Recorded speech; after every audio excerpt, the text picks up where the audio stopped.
I'll call a meeting of the Carroll County Delegation to order. And we will open with a pledge of allegiance. Representative Burrows. I pledge allegiance to the flag of the United States of America and to the republic for which it stands, one nation, under God, indivisible, with liberty and justice for all.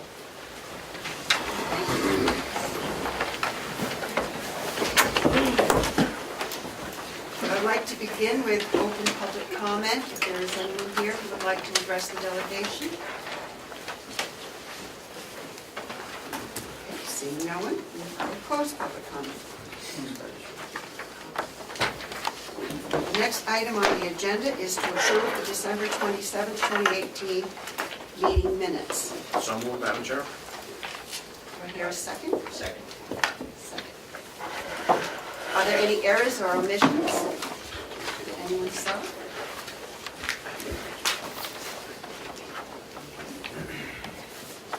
Hearing none. All those who approve, accept as written, say aye. Aye. Any opposed? Hearing none, the minutes are accepted. Next on the agenda is the Melanson and Heath discussion. I'd like to come up here and join us, please. Thank you. I think you all have copies of the budget, of the audit in front of you, as well as the information.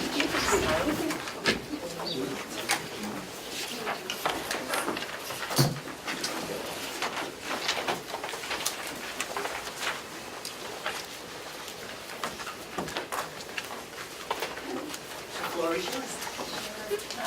Thank you for inviting me here to meet with you regarding your upcoming 2018 audit. It's good to have this opportunity to talk with the group prior to start really getting into the audit procedures. It gives you an opportunity to bring forward any areas of concern, which is part of the audit process.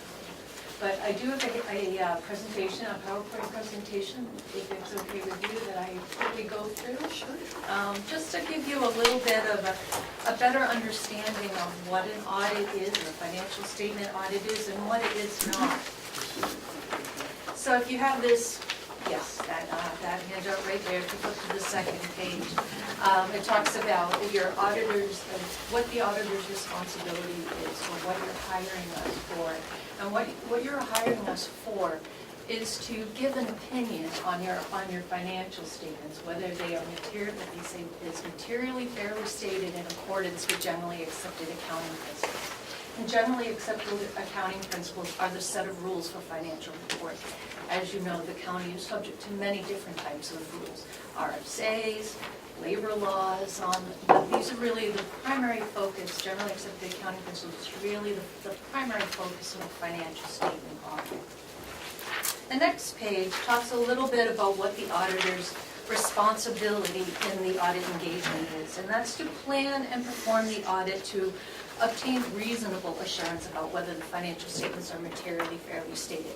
So what that means is there is a margin of error. The auditing standards, which are our guidelines that we follow, says that we don't have to look at everything or every small dollar amount. There's a materiality factor that comes into play when you're performing a financial statement audit.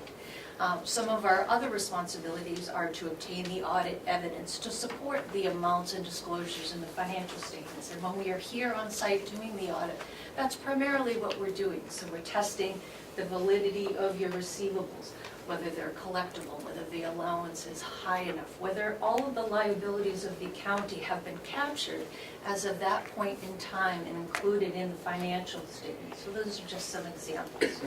There's a lot of judgment involved in performing a financial statement audit.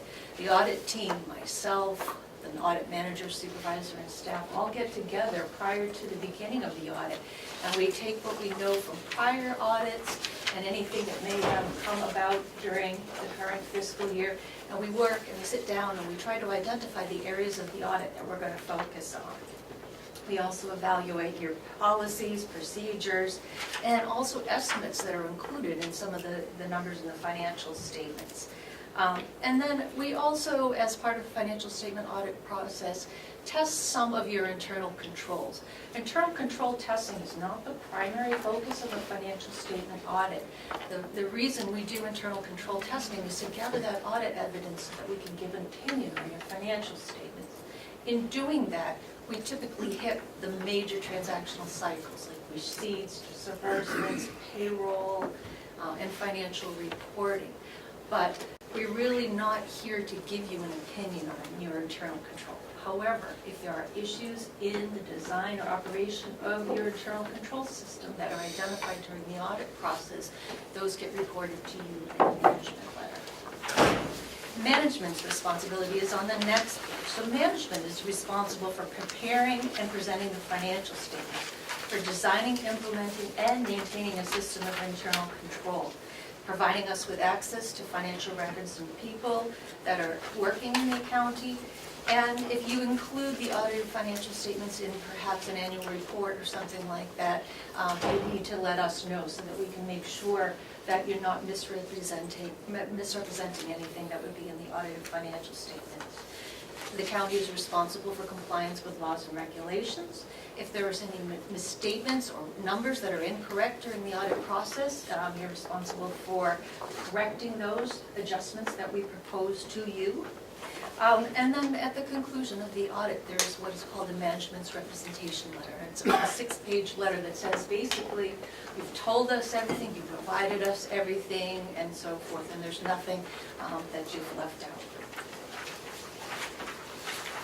Communication at the conclusion of the audit. Under our auditing standards, our guidelines, we have a responsibility to communicate to you if we find any issues as we're going along during the process.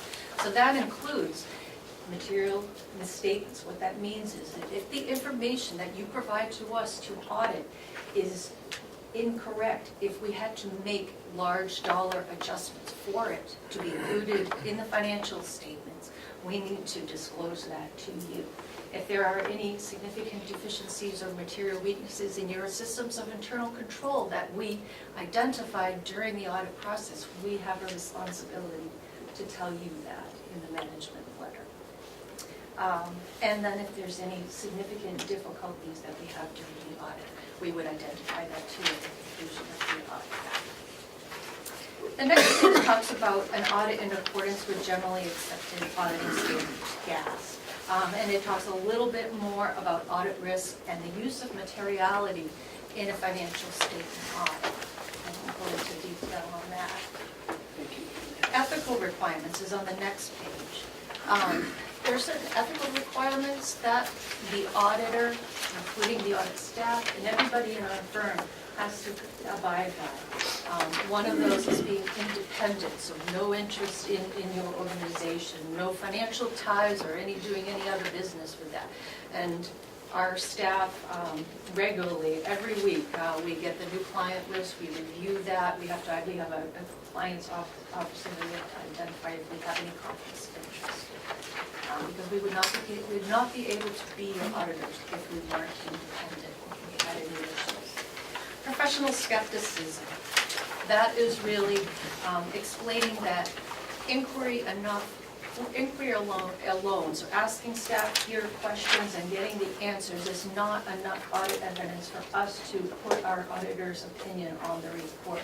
There needs to be additional information. So most of the time we try to look for external documentation. Internal documentation created by your staff is not quite as strong. And certainly just asking the questions without obtaining documentation is not sufficient for us to use for our basis of our opinion. Exercising professional judgment is a big factor. And then after that, we talk about the audit deliverables. So at the conclusion of the audit, we provide you with the audited financial statements. Those get provided to the DRA directly from us. And I'm sure that you are providing those to other users of your financial statements, so lenders, agencies that are providing you with grants.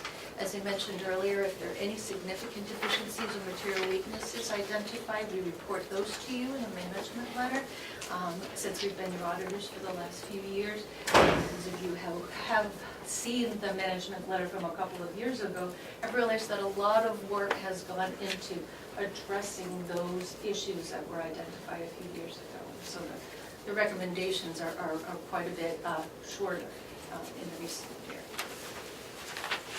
The audit timeline. This talks about how the audit basically goes down. In January 2019 for your 2018 audit, we performed some audit planning and preliminary field work. So as I mentioned, our audit team got together, we rolled forward your audit binder from last year, we looked at all the issues that we identified. That's kind of the starting point for the audit. We talked about our planning and our audit approach. We also did some preliminary audit testing. Since your books aren't closed in January 2019 for 2018, we really can't test the numbers at that point, but we can start testing the systems of internal control, such as the vendor disbursement cycle, the payroll disbursement cycle. Trial balances available for audit. What that really means is, when are your books closed? That's really the determining factor on when you are available for us to start the audit. And when your books are closed, that means your cash needs to be reconciled, receivables recorded, any allowance against those receivables needs to be recorded, all accruals, so any payroll or services rendered in 2018 that gets paid in 2019, that needs to be booked to your trial balance, to your billing system. Payables, so if you've incurred expenses in 2018 that were paid in 19, all of that needs to get booked. So the year-end close is a pretty significant, it's much more involved than your regular monthly close. Typically takes at least twice as long for most entities to close their books. So you make sure that they've captured everything that's required to be reported in the fiscal year. So based on when your books are closed, we'll be setting a date for field work. And then continuing down these bullet items, typically we would do our audit field work, and then within 2 weeks after the audit field work, we provide you with a list of open items and follow-up questions. And then final reports are usually, draft reports are usually available 2 to 4 weeks after all of those open items are provided to us. So we have many clients and audits that are going on simultaneously. So unfortunately, if you give us all of the open items on a Friday, sometimes it takes us a week or two because our staff are in the field to take a look at those. And also because we have a multi-level approval process of the audit itself. So when staff completes their work papers, the audit manager reviews them, and prepares the draft financial statements, and I get to look at everything, all the work papers, reports, and then it takes a final level, somebody that is not part of the audit team, they're like an independent, we have a quality control officer that reviews all reports that go out of our firm, and so that person reviews the final product.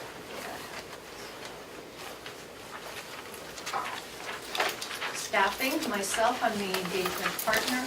Alyssa Samard, she has been the audit manager for the last few years and works very closely with Kathy during the audit process and also during the year when questions come up so that we can tackle those ahead of time before we get in here for the audit work.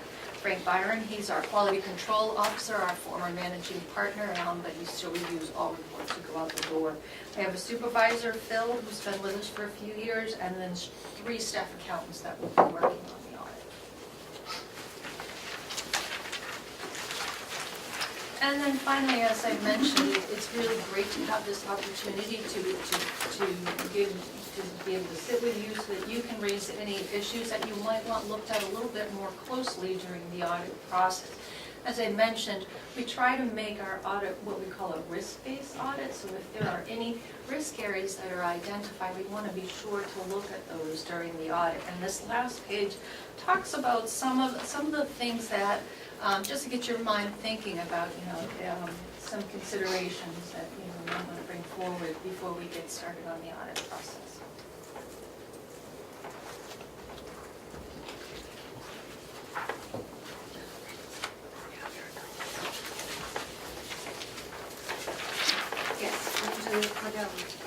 Chair. Thank you very much for being here today. Looking at your presentation and the timeline, a little confused. The last year and the year before, it really took 7 to 8 months for us to get the audit, and then several weeks after that to get the management letter. So maybe you could discuss those questions for me. As I mentioned when I was going over the audit timeline, we cannot perform the audit unless your books are closed. And so last year they were not available to be, the books weren't available to be audited until probably summer-ish? It was pretty late, early Like September. No, it wasn't like that late. Not like, maybe like July, August, September. So they were not available to be audited. You definitely do not want us to start our audit unless you are ready to do that, because what that will mean is that there'll be a very long management letter, lots of audit adjustments and so forth. So I'm not sure if that answers your question, but they weren't ready to be audited. Partly, because I think according to the RSAs, this should be done within 90 days. That is what the RSA says, yes. Right. Follow-up? Thank you. One thing also, one of the things that I also saw in your presentation, and thank you for this, was what your responsibilities are versus management.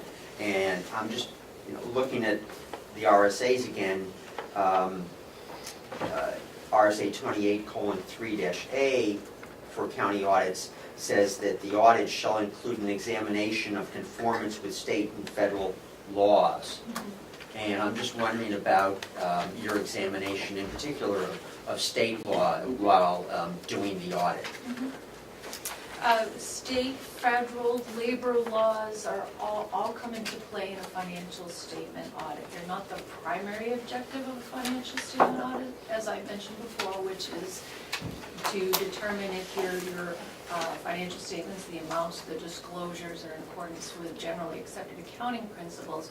But certainly, if as part of the audit process, any violations of state, federal, and labor laws are identified, those would typically get noted in a management letter comment if you are in violation of that. You're subject to certain federal compliance audits. Those get reported to the federal government. You don't meet that threshold, but if we bumped into those during the audit process, those would certainly be part of the management letter recommendation to be identified as a violation. So it's not a direct testing of laws and regulations, but an audit is testing the amounts, it's looking at policies and procedures, it's asking questions, and not just one person, at all levels of the organization, so from staff, your staff level, to management, to those charged with governance, asking these questions. We also do our own poking around to see if we can find that you're in violation of anything. That's kind of part of our planning process. We do that before you get involved. Representative Nelson. Question? Yes. How long typically should it take to close the books on a operation this size? When should they close, I guess? Yep. Is what I'm trying to say. Well, our firm, myself, I'm responsible for 6 New Hampshire county audits. Most of them, hardly any of them are ready within the 90-day period. I may have one that I know of that's really been able to capture all of that information. Unfortunately, things like late vendor invoices that, we don't do our billing for a month after it happens, and so those things trickle in. And in order to capture everything, you really kind of have to leave the books open a little bit. Some of the counties, it really depends on the availability of your staff to be able to close the books, and there's quite a bit involved in the year-end closes to get it.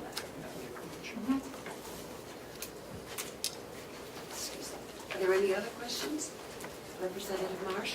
Yes, I would like to ask, and you may not know the answer to this, but Ken may, do we have an anticipated date for closing the 2018 books? I don't, that's Kathy. We're pretty much, We're getting very close. yeah. By the end of this month, it should be clear. So it will not be like last year. Thank you. Representative Bucco? Thank you, Madam Chair. Thank you, thanks for coming. I have a question about a dedicated account that's not part of the general fund. So there's a statute that says that they're hereby established in the county treasury a registry of deeds equipment account. And the equipment account shall be a separate non-lapsing account, and the money shall not be available for the general revenue of the county. So how should that be recorded? It's really not one answer for that, but the one response to that is that money is restricted by law for certain purposes. And so it needs to be segregated somehow, and there's many ways to accomplish that in the accounting system, in the general ledger. Some organizations have a separate bank account where all those transactions come out of. When you look at your financial statements in the fund balance section of the general fund, it's clearly marked as restricted, so that means that it cannot be used to reduce taxes in the next fiscal year. Other ways of accomplishing kind of setting aside those monies that are legally restricted are use of fund of counting. You can set up, some counties set up a separate fund so that it's clearly identified the money coming in, the money going out, what the running balance is on that fund. Which that would sound like that would be the cleanest way to do it. That's a very clean way of doing it, is to making sure that it's not running through the general fund. I mean, it would be difficult to quickly and easily identify the restricted activity if it was kind of embedded in the general fund. I mean, it is possible to do it if you had that separate bank account. I mean, clearly you could just look at what's going through the bank account. If I may follow up. Yes. The money's appropriated only for equipment and repair, and so it's not something that you'd be in and out of all the time. Maybe once a year, actually, probably in some counties, but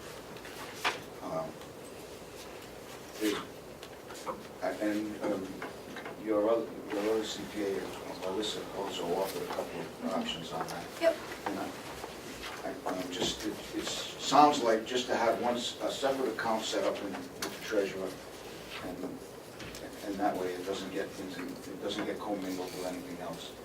Thank you.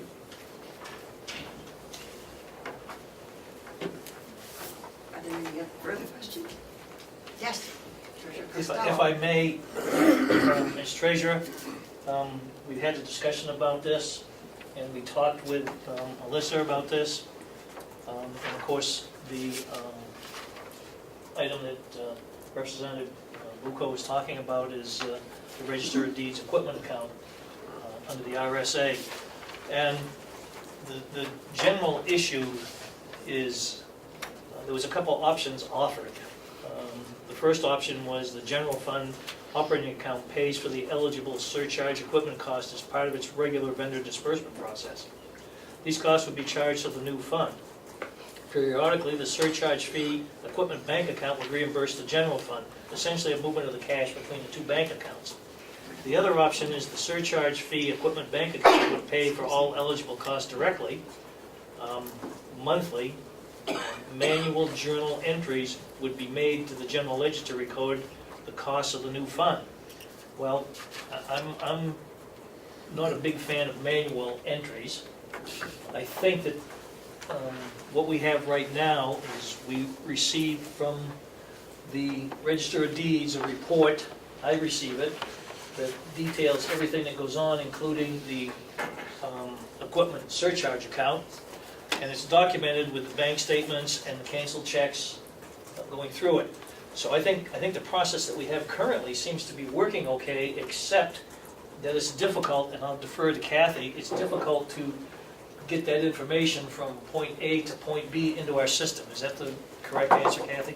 Right, Wanna when elaborate she's, that? when she's writing checks that don't go through our system, we don't have any way of tracking that other than looking stuff up. Right. And then I have to actually make an entry to take it out of that restricted balance so I can reduce the balance of that bank account, so. So it's a manual entry process, and we need to figure something a bit different there, I believe. As Alyssa provided, I mean, there's really no right or wrong answer, and from an independent standpoint, we should not be making a management decision. Sure, understand. Right, so just really providing you with what the options are is really the extent of our involvement. I'm a big believer, if I may, I'm a big believer in trying to keep it as simple as possible and keep it as transparent as possible. Representative Woodcock? Thank you, Madam Chair. On that score, it's as complicated as it can possibly get. There's 3 different lines in the budget that don't balance out, and the money is going into the general fund and being used for other purposes other than what is stated in the statute. And- No, it's not. No, I don't believe it is, sir. Well, see, that's the confusion that this system causes the way it is. If it was set up as a separate checking account or a separate bank account that's in the, that the treasurer oversees, then we wouldn't have this problem where it's incorporated into the general fund. Representative Cordelli? Thank you. You talked about testing transactions and all, and I think for 2017, you tested transactions in the personnel payroll area and identified some deficiencies in your management letter in that regard. You mentioned checking laws. As part of those tests, you would be also seeing if there was any issues with labor law violations. Would that be correct? To the extent that it is part of our gathering of support so that we can provide an opinion on your financial statement. Clearly, if there was something that was identified as part of that process, we would report that. But we do, testing compliance with labor laws is not the direct focus of the audit.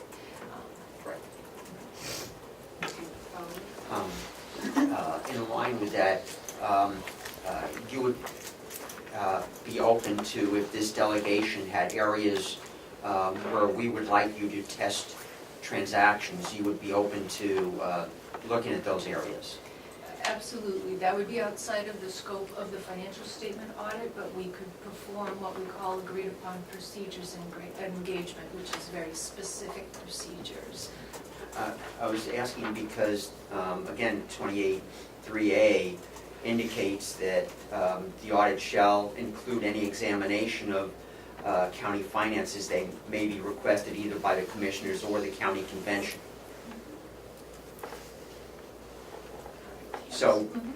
So you don't consider that as part of the audit?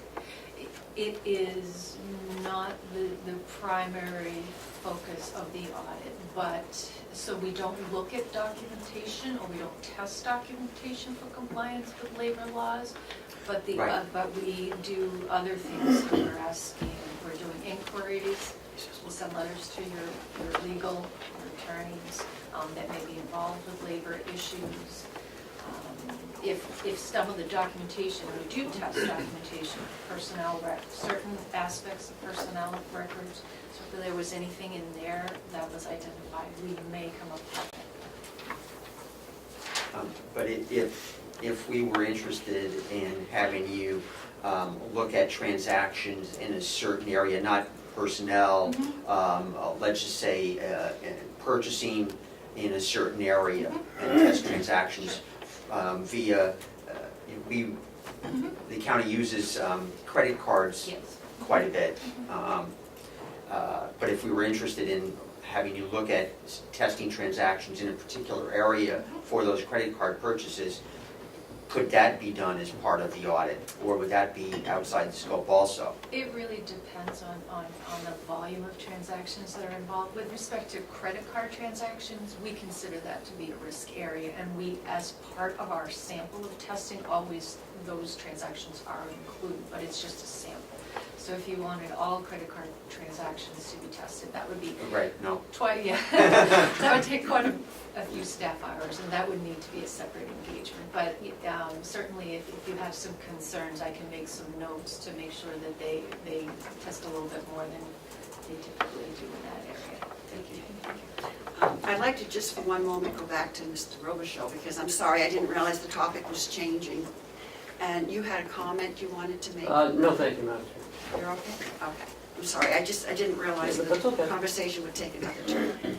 Representative Bucco, you had a Yes, thank you, Madam Chair. So, and this was not your firm, but there was a performance audit done here 4 years ago that highlighted that bank statements were not reconciled regularly. And there's a draft that's being done this year that also says the same thing, that bank statements are not routinely reconciled. Is that something that you can look at as part of your financial audit? It probably wouldn't take us much time to be able to identify when the bank statements are being reconciled. Typically, our focus is at year end, but certainly if that's something that you'd like us to look into, we could take a sample of a few months and see how frequently and how. Well, if I may follow up, in both of these performance audits, again, your firm can do this, but they both highlighted this same the same problem. At least, reconciliation is not happening apparently on a regular or timely basis. Sure, like that.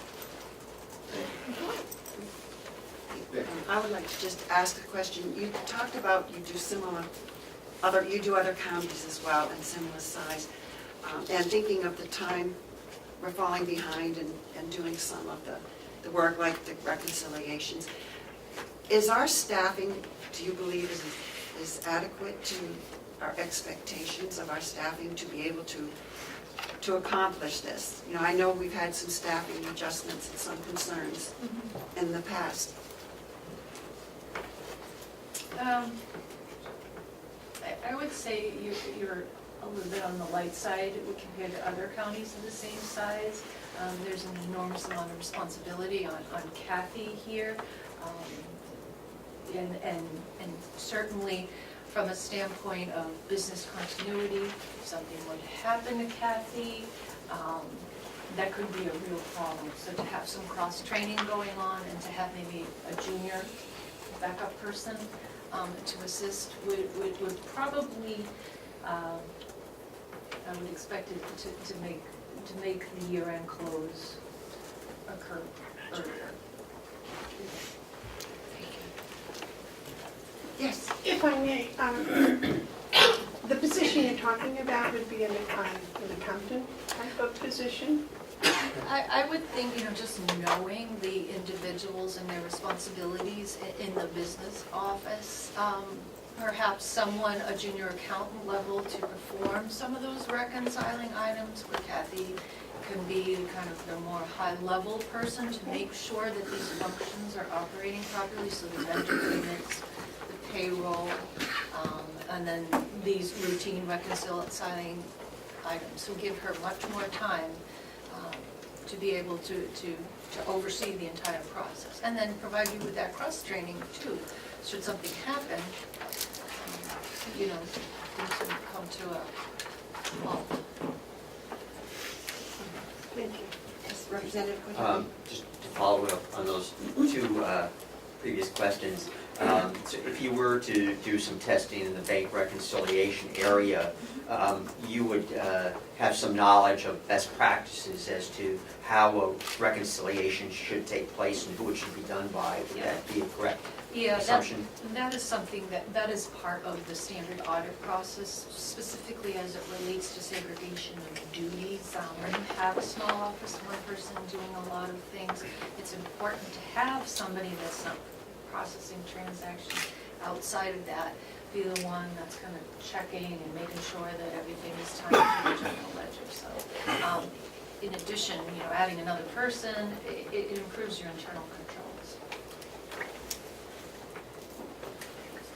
Yes, Representative Nelson. Thank you. Do you ever, should they be encumbering funds so that when you get into January or something, that money has been encumbered? I know our town does that, so we can have our town report out for our county.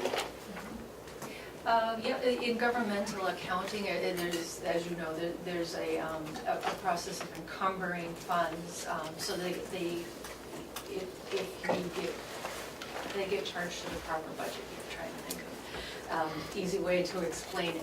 Basically, at the end of the year, if you have line items that are unexpended, you can encumber the funds. The GAAP, generally accepted accounting principles definition of an encumbrance is that you've ordered something, but it has not, the services haven't been performed. So for instance, if you're contracting to have some maintenance, building project maintenance work done, and you've gone out to bid, you've signed the contract, but they just haven't done it yet, you would encumber the funds so that they can be charged back to the budget that they were authorized under. A payable would be also something that you would need to record at year end. The difference between an encumbrance and a payable is that the services are actually performed by year end and you owe the money. So it's a little bit different.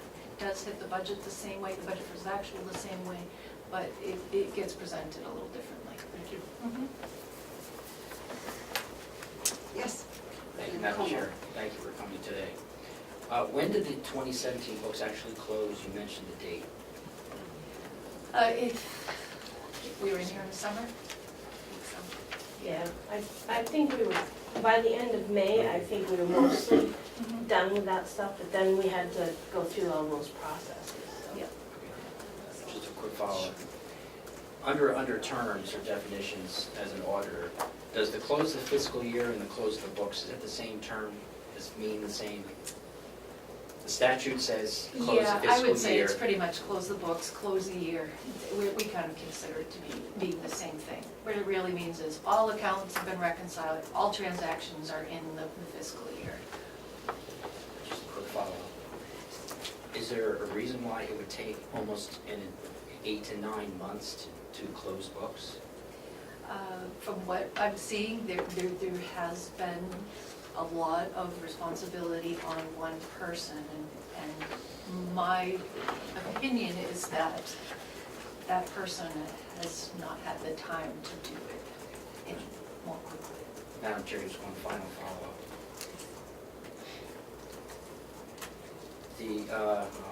I'll come back. Are there any other questions? Yes, Representative Cordelli. Speaking on the year-end topic, it would not be in line with generally accepted practices if you had an obligation from, let's say, 2018 or 2017, but did not encumber those funds for that obligation, and instead paid it out of the next fiscal year. That would not be a valid practice. Is that correct? If I understand what you're saying, what it really comes down to is, are you spending, is it authorized to be spent? So that's Yes. really what it comes down to. Right. If it is authorized to be Yep. spent in the prior year, Yep. you do not want to pay for it out of the current year. Right, and that's just a timing difference, because that's what accounts payable is. I mean, you've incurred the expense, it was authorized in that year, it gets charged to that year. The time piece of it is that it just gets paid at the end. Thank you. Are there any further questions? Yes, Representative Butler. Just a quick clarification for what Representative Comeau was asking. When you say the end of the fiscal year, closing the books, are we talking about the end of the audit, or are we talking about the completion of the detail of the books in the accounting office? What's The latter, so we cannot start the audit until the books are closed. All the transactions have been recorded and accounts reconciled. follow-up, Madam Chair? Yes. So just to clarify, in 2017, then we're talking about the end of May or June, not the end of August or September, correct? Thank you. Yes. My question was going to be about communication. if you did see delays, are you under contract to explain to whom, the delegation or the commissioners, that delay or perceived delay or any type of reporting that it's not going as quick as it could? I mean, who communicates that? Sure. That would be my responsibility. Typically, we are in contact with management, so that'd be Kathy and Ken, and they're always, I think, always aware where things are at, whose part the ball is in. And going along with that communication process, I would think that they would be communicating to the commissioners, you know, if there were delays, what they were for, what the plan is, that sort of thing. You don't like it to have to escalate to the top level. It does from time to time. And I have been in situations where you had to take it to that level. But, you know, it's a process, and we're all involved in it, and I'm sure if that answers your question. But if we have to take it to the higher level, we do. Just a quick follow-up. Yes. Does your contract forbid you from talking to delegations since the contract is actually with the commissioners? No, it does not. At any time, did you or your firm communicate with the delegation that there would be a delay after the 90-day requirement as the statute requires? No. Thank you. Are there any further questions? Yes, Representative Butler. Thank you. But in the report that you just gave, you also said that it is not unusual with some of the contracts that you have that the completion of the audit goes beyond 90 days. Is that correct? That is correct. Even the one county that is the fastest in closing their books, they're still beyond the 90 days. They're a junior, and their financials usually dated mid to late October. Thank you. That's the earliest one. Thank you. Are there any further questions? I just have a closing comment. Representative This was Comeau. the end of this part. There was a bill that was put in last session or 2 sessions ago extending the audit requirement to 120 days. It passed the House full, it was caught in the Senate. Now, they said that 120 days is too long. So there seems to be a confusion of what close of books are and close of fiscal year. So that needs to be clarified. And the other clarification that must be rectified is the communication between the auditor, commissioners, and the delegation, because that information did not come to the delegation at all, that there would be any delay when it was asked. I don't know if you were asked directly. I was not asked by the delegation. One follow-up to that. So if you received an inquiry about a possible delay from the chair of the delegation, you would be able ethically and Sure.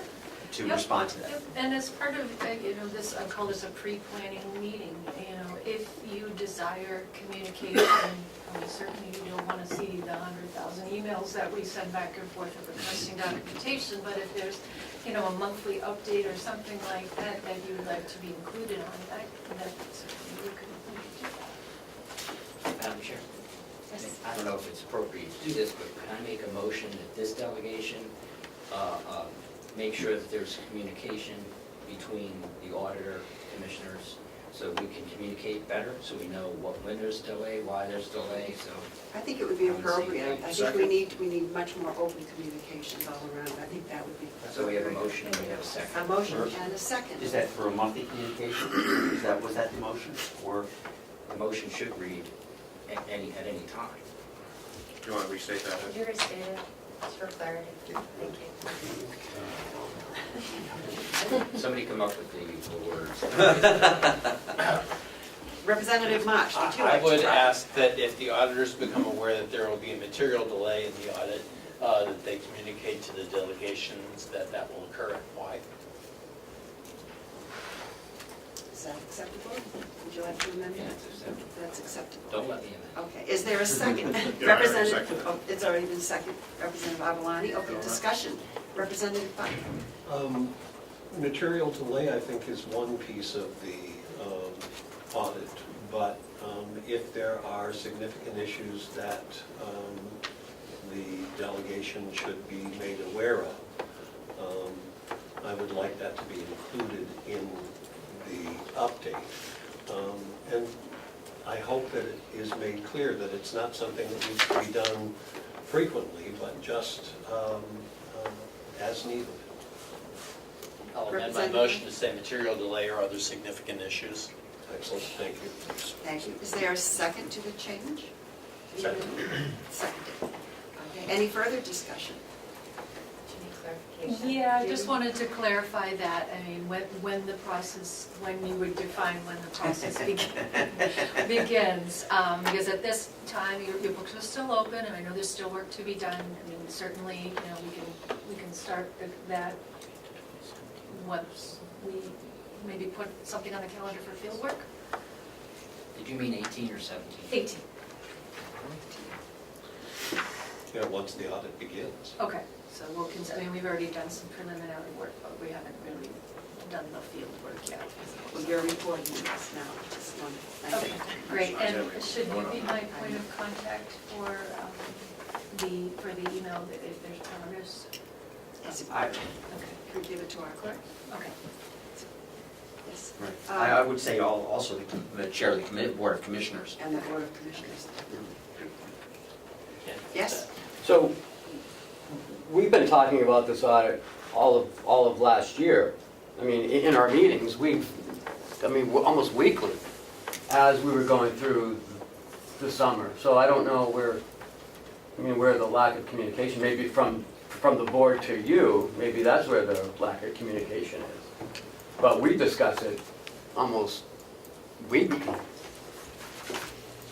Well, I don't think that's, Thank you.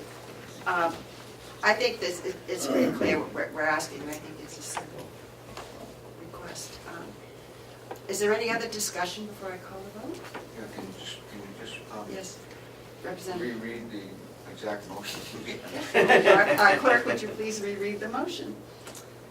If someone else is taking minutes. What I grabbed was if the auditor is aware of any material delay or other significant issues in the audit, they communicate with the delegation And Chair of the Board of Commissioners. and chair of the board of commissioners.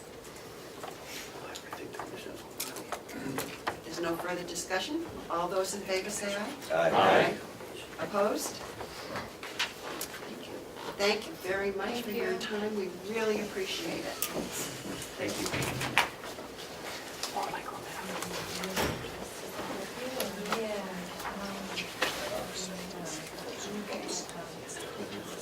Next on the agenda is the report on the Route 28 Roundabout Waterline Project. Mr. Robichaud. So, we met with the State Department of Transportation back in early January. We contracted with the State of New Hampshire DOT for design of the moving of the water line. Commissioners have executed the contract utilizing the State of New Hampshire DOT and the water engineer, because we needed to have some plans drawn up from a certified water engineer. The cost is $9,500 for their certified plans, and the overall cost for the moving of the water line is about $10,500. So it'll be less than $25,000 for the whole project. It'll begin moving the telephone poles in March, in April, dropping of the equipment, May, the actual moving of the water line, and the rerouting of traffic on 28. While this project is done, it should be completed by September, and paving done by October. And in early of 2020, the final layer of the asphalt will be put down. It's called a final layer. And that's what we're looking at. Thank you. Are there any questions? Representative Comeau? Just for the record, I don't recall, did you actually vote, all three commissioners, did they vote to waive any bidding? Just, There really wasn't a choice. no, I know, but usually you. I don't know if, don't quite remember. I believe that we voted for the contract with the state. Is that correct? I can't remember. The state contract, Yes, And, the state actually did the bidding. They are charging us a 10% on top of that. If they don't utilize that money, it'll be returned to the county for any overages that may happen. But they expect payment in June, by June 15th. Representative Knirk? Thank you very much. Just a quick question. Is it relatively common that the plans would cost nearly as much as the project? Yes. Okay. Excuse me, if I remember correctly, you said they were also providing, the state engineer was doing the engineering, which is saving us a significant amount. It was, right, it's the project engineer. They had a water engineer on staff. They utilized that water engineer for our plans. The plans are very costly. Is there any further discussion?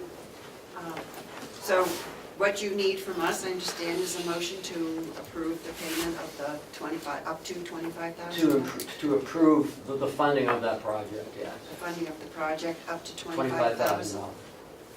So moved. Okay, the motion has been made, second. Second.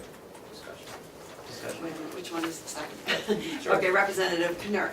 Okay, we have discussion. Yes, Representative Butler. Thank you. This comes out of where? There you go. Where is this in the budget? It's not anywhere yet.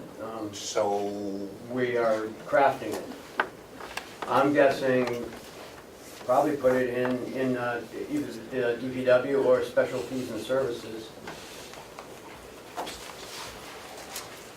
So since we haven't approved the budget yet, we still have time to put that in. Right. Yes, so, Representative Avaloni? And have a follow-up. Oh, I'm sorry. so why are we, if this goes into a particular budget, should the subcommittee be doing that? Do you need some other approval, and are we approving this outside of the budget process? That's all up to you. I just need funding by June. I don't care how to do it. So, Madam Chair, if I could follow up. Yes.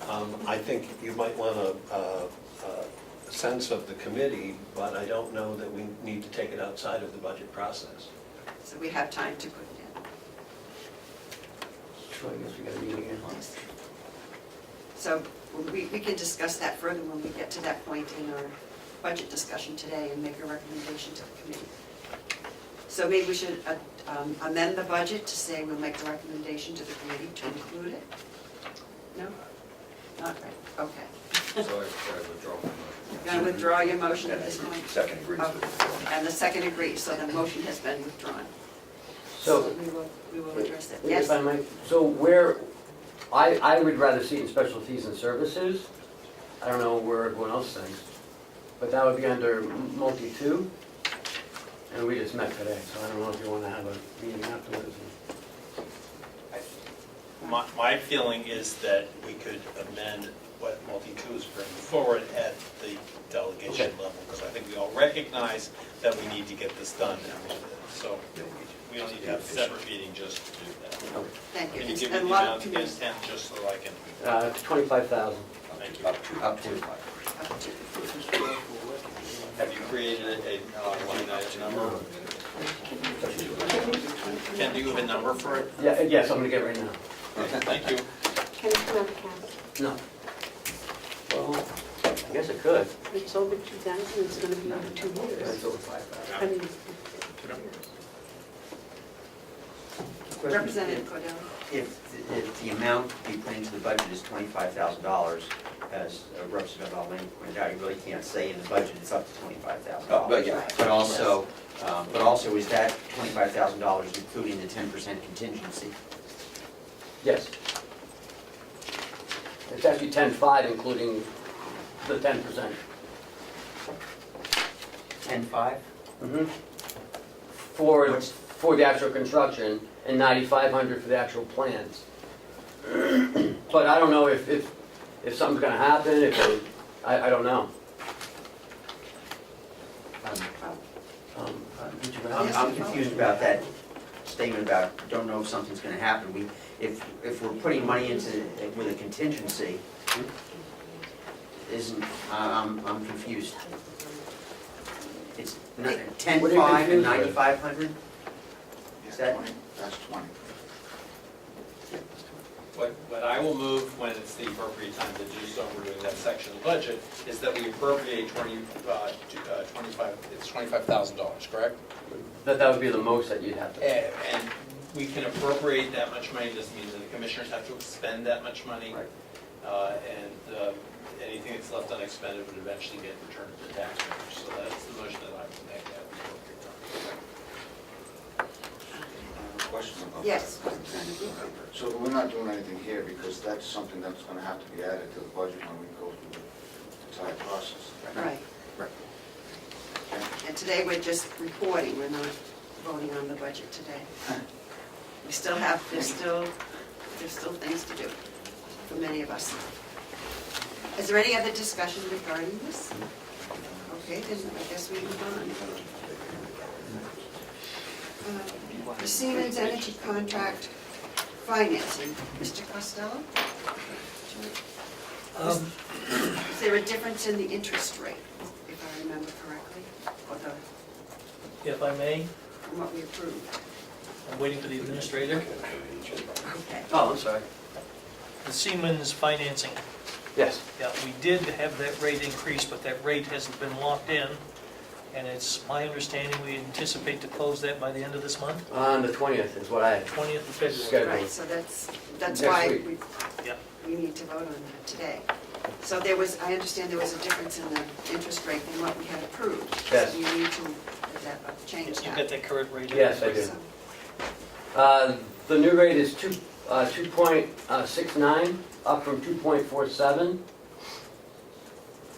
The interest was 881,000. It is now up to 903.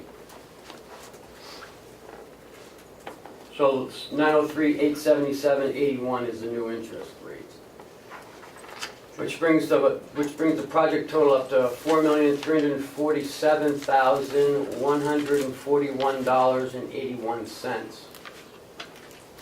Do we have that? Can you read that again, Sure. please?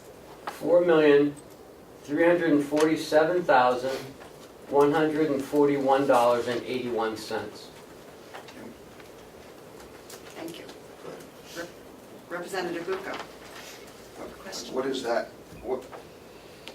Okay, can we have a breakdown of the, so on this document that I see here, it shows that total cost of the project is 3.4 million, 3,443.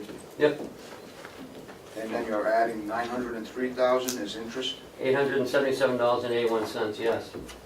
That's just debt service or Mhm. interest.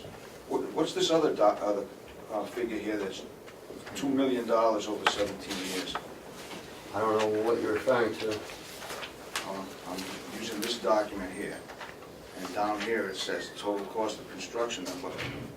There's an additional figure here that says $122,700 times 17 years. So that's what the annual payment is, I believe. Yeah. And that includes the cost of the job plus the interest? Well, not anymore, you're right, but yeah. Well, With the interest rate went up. Yeah, yeah. Right, so Has to be now adjusted. the total cost of the project plus the interest is $4,300,000. And $47,141.81. Okay. Okay? So, has this been signed? Is this, Yeah, it's signed, there you go. that's too bad. I think it's a big scam on the taxpayers of this county because this contract is loaded with disclaimers and change orders and, you know, there's all kinds of disclaimers in here that if Siemens runs into asbestos, they stop the work and the client has to go out and hire a certified abatement contractor to take all the asbestos out. And the same thing with the wire, the circuits. If they find that the circuits can't handle their new system, that they don't have anything to do with that. That has to go to the county has to hire a separate contractor to go in there and do that. And the same thing with piping. They're gonna rip out all the piping, and I don't understand why they're ripping out all these boilers all at the same time. I think that's silly. I mean, a lot of this stuff sounds like it would be normal maintenance and not a capital contract that's being done all at the same time. Representative Avalani? Seeing as there's a change in the bond amount and interest amount, has a new document been drafted that we can approve? A new document? No. There is a new contract that the commissioners have already signed with Siemens. And the bond it's not a bond, it's a lease. And it's being drafted up by the bank. So there's no documents for anybody to sign. Yes? Do we have to follow up, do we have the new numbers, other than what you've stated? If we don't have a sheet that breaks that down? or- It's what the bank, I just called her this morning. She sent it to me, but it was only 13 years. So she's tried to send it twice, it hasn't gone through our system, so I don't know what to tell you.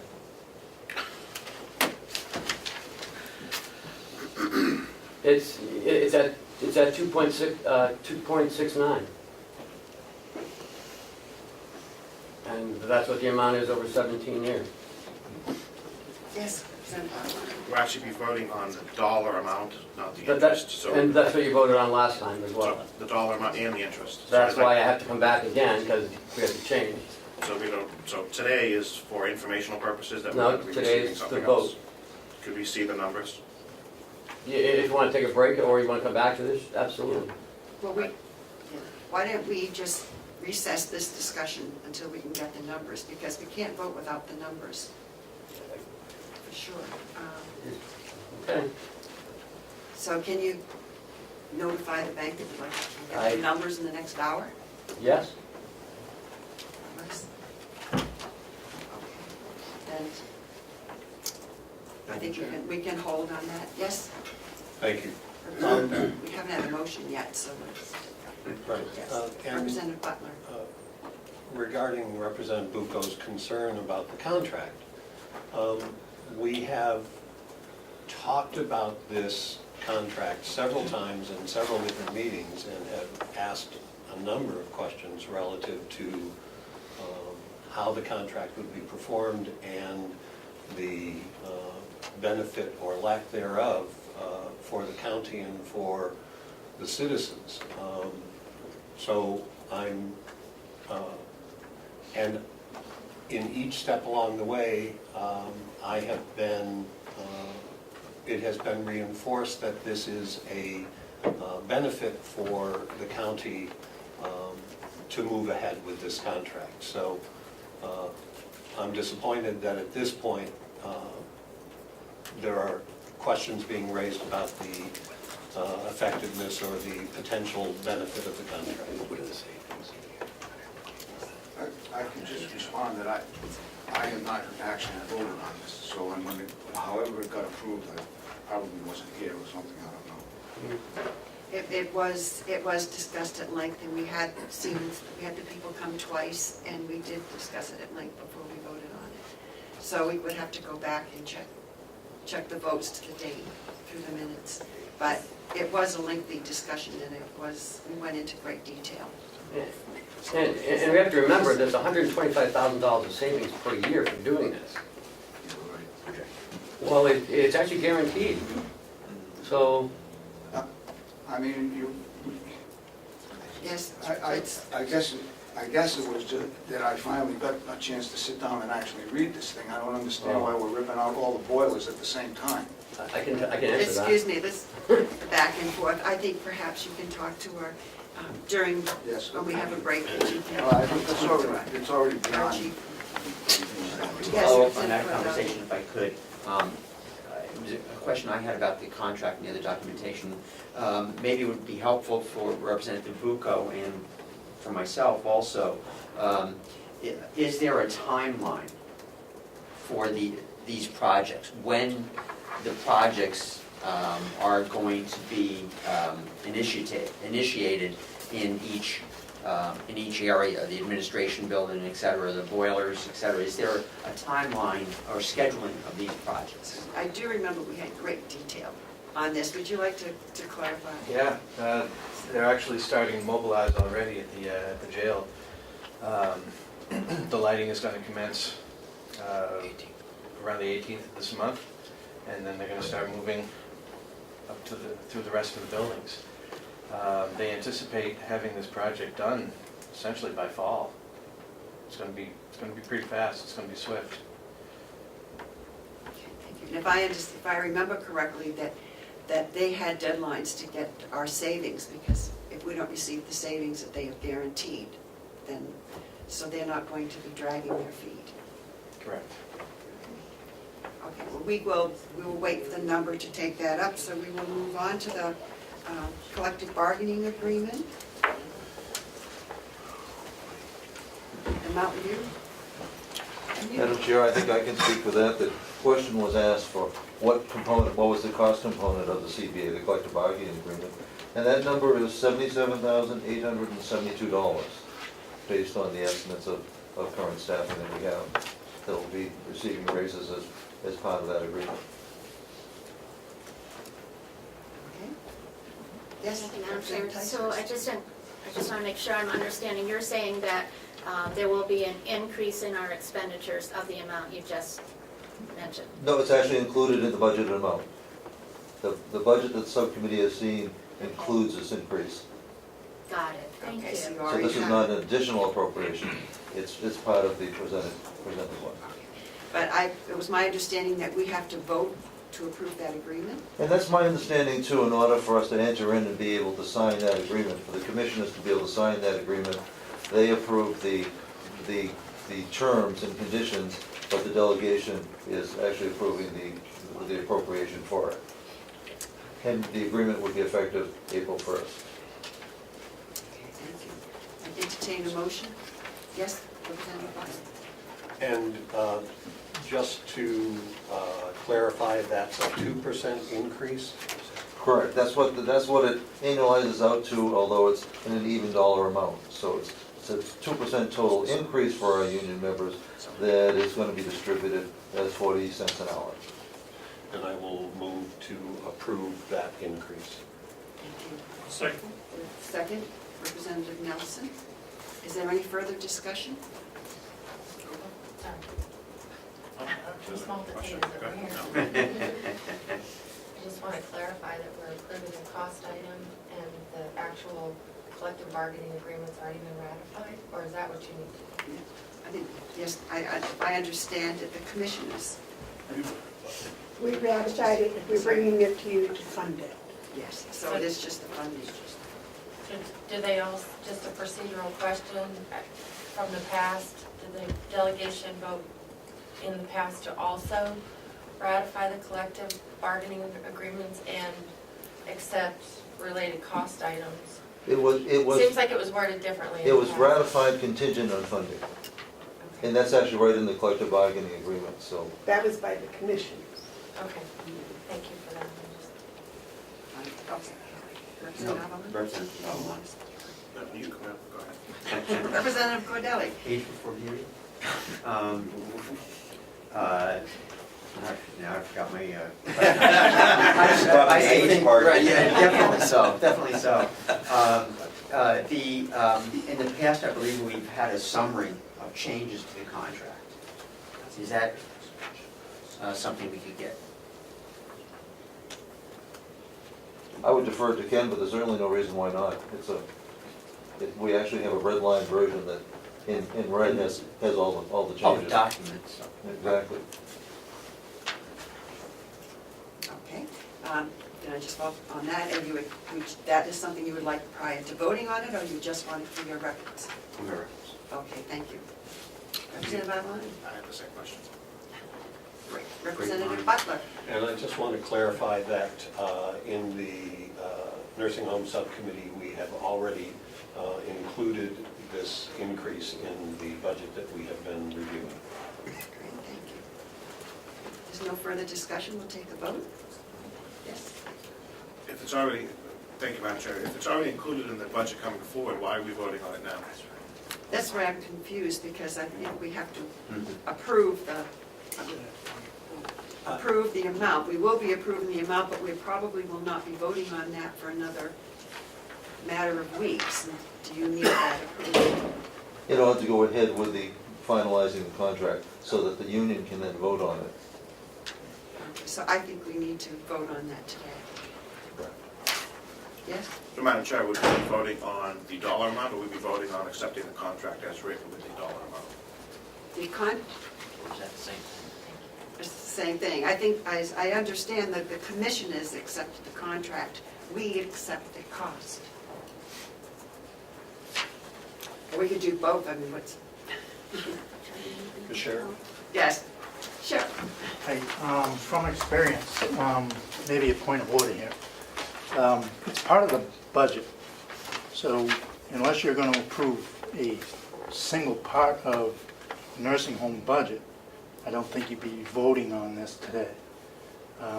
It would be when you finalize the budget, because the contract has been ratified to get it to the commissioners by the members. So then it's just, you approve the funding. The funding is part of the budget. If you feel as though it should not be that amount, then you would disagree with it at that time. Through the Sheriff's Department, it's always been a final part of the budget. It's never been a separate vote to fund the contract, because if you do that and then you don't approve the budget, but you already approved the funding for the contract, you have to pony up on that, I would think. So you can't separate the two from the budget. Correct. Madam Chair, if I may, I think the confusion is coming, the past year, we had to have a supplemental budget to fund the contracts because they came after the budget was passed. And I think that's the confusion. Representative Butler? But if the contract has already been ratified, does that not bind the county? Because it was ratified on condition of the delegation appropriating the funds. Because we can't guarantee money unless you've appropriated it. So then I withdraw my motion.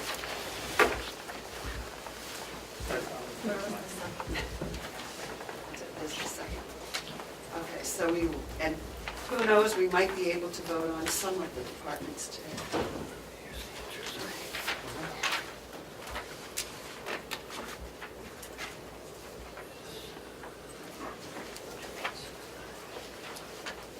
We might be back on the scene.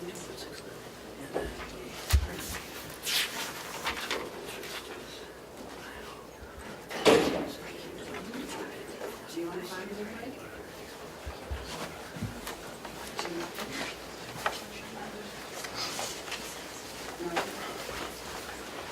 Do you want to? I think I'm getting a request for a 5-minute break. We'll organize a recess, and we will come back in 5 minutes and we'll have the numbers for you.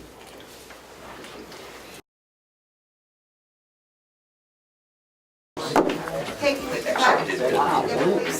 One swing, huh?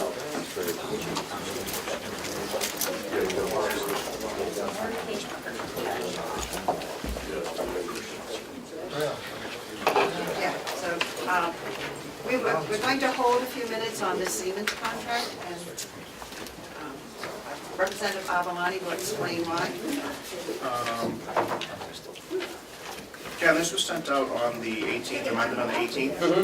The written wording is fixed at 2 and 47/100ths of a cent, but in parentheses it says 2.69, so I think that the written out amount and the parentheses amount need to match. So we got a new document, well, or an updated, it's just. Probably trying to go to Page 2. Page 2 of, oh, I have to turn the page? Yeah. Page 2, first paragraph, under interest rate. All right. I've just called Pam. Oh, here it is. Page 2.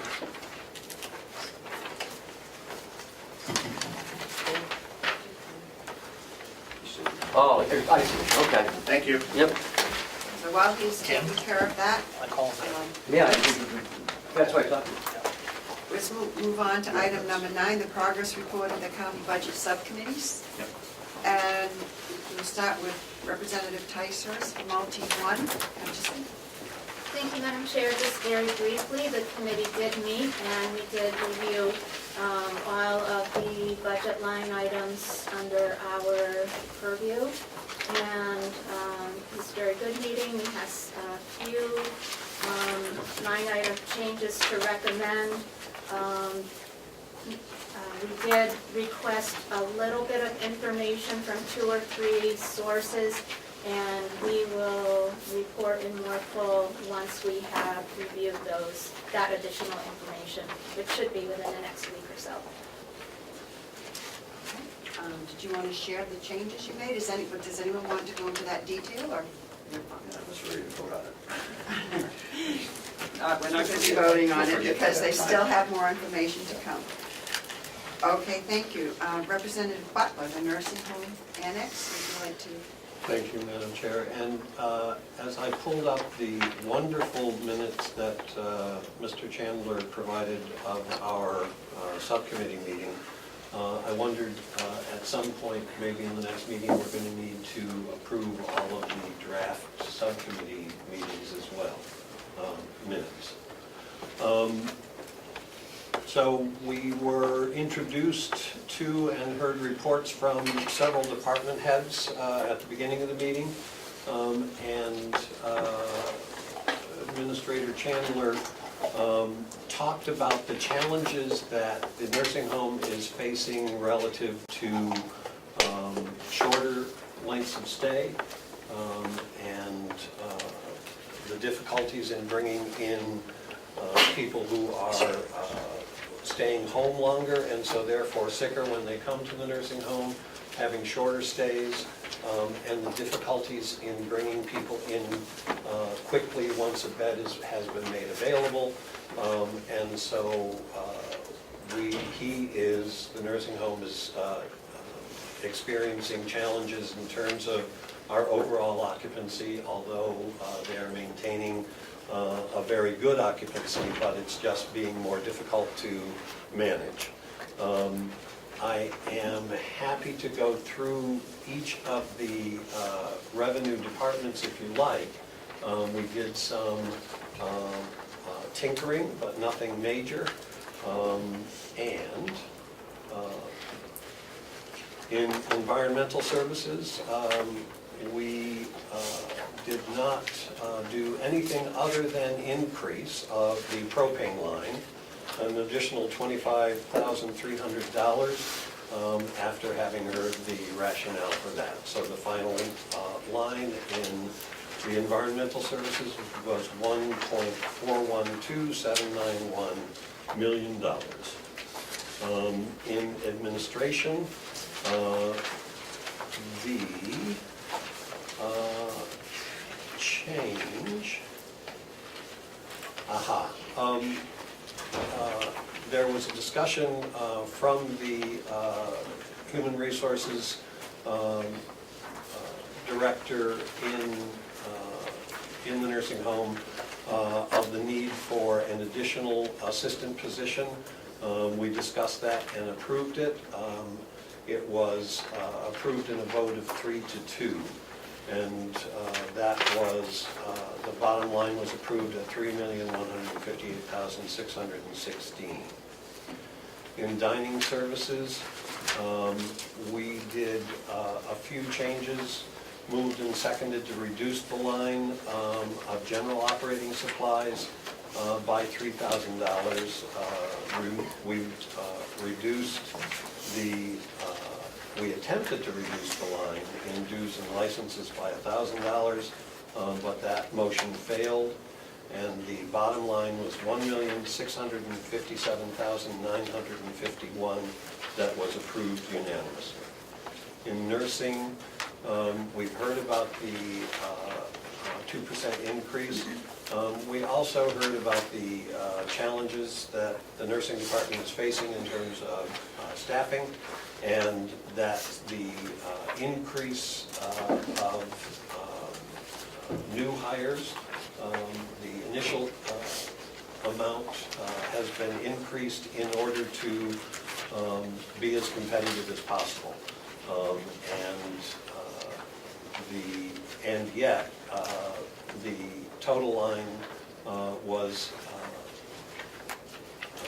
approved at $6,144,605. The only change that we did in the nursing department was to reduce the supplies line by $10,000.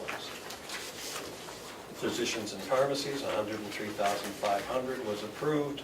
Physical therapy, $178,451 was approved. Recreational therapy, we changed a line in postage from 500 to 0. And that line was approved at $443,303. Social services, we reduced the postage line by $400. The bottom line on that budget line was $162,151. Special services, $277,050. Interest expense, $518,469. Long-term debt, $1,175,000. So we got through all the expenditure lines, and we still have to review and approve the revenue. Thank you. Do you have a question? Just one question, other than the assistant position for HR, is there any other positions added? In nursing, there were 4 positions. There are four LNA positions included that are structured as float positions, not additional scope or staff. On a typical day, on a day shift, for example, we'll have 16 LNAs scheduled. Well, on a given time, now with 16 scheduled, we can operate safely, appropriately, at 12, 13, or 14. But when we drop below that threshold, we have to bring people in at overtime. When we're scheduled at that level, we want to be able to, in advance, bring in these floaters so that we have people on the side working at straight time rather than people that would be bringing in at overtime, agency, or incentive. So while it is additional equivalent, full-time equivalents, they're going to be used in a floating capacity, not to increase the number of staff on the floor at a given time, but to help us maintain safe levels of staffing that we already have. So it's kind of a reallocation of dollars, but in the spirit of full disclosure, they are being budgeted as for full-time equivalents. And I'm sorry I didn't clarify that. Are there any other questions? Thank you. Representative Knirk. Yes, thank you very much. The jail, dispatch, and sheriff subcommittee meeting was on January 15. So I'll take the sheriff first. On that one, there were some significant disagreements between the sheriff and the commissioners. But that was primarily because the commissioner's budget had been projected using actual spending numbers that were not yet complete. So we did do a lot of minor tweaks. Most of them were not very large. Some were a bit larger, and I'll point those out. So if we go to 4140.003, the town agreements, that actually decreased 4479, so there was a decrease there. In .068, there was a significant increase, and that has to do with the new phone contract, and it's offset partly in the dispatch budget. It went up $5,400 in the sheriff's budget, that is not totally balanced, but relatively balanced, down 2,500 in the dispatch. It's just a different way that it's accounted for, but also the change in the phone system increased the total cost some.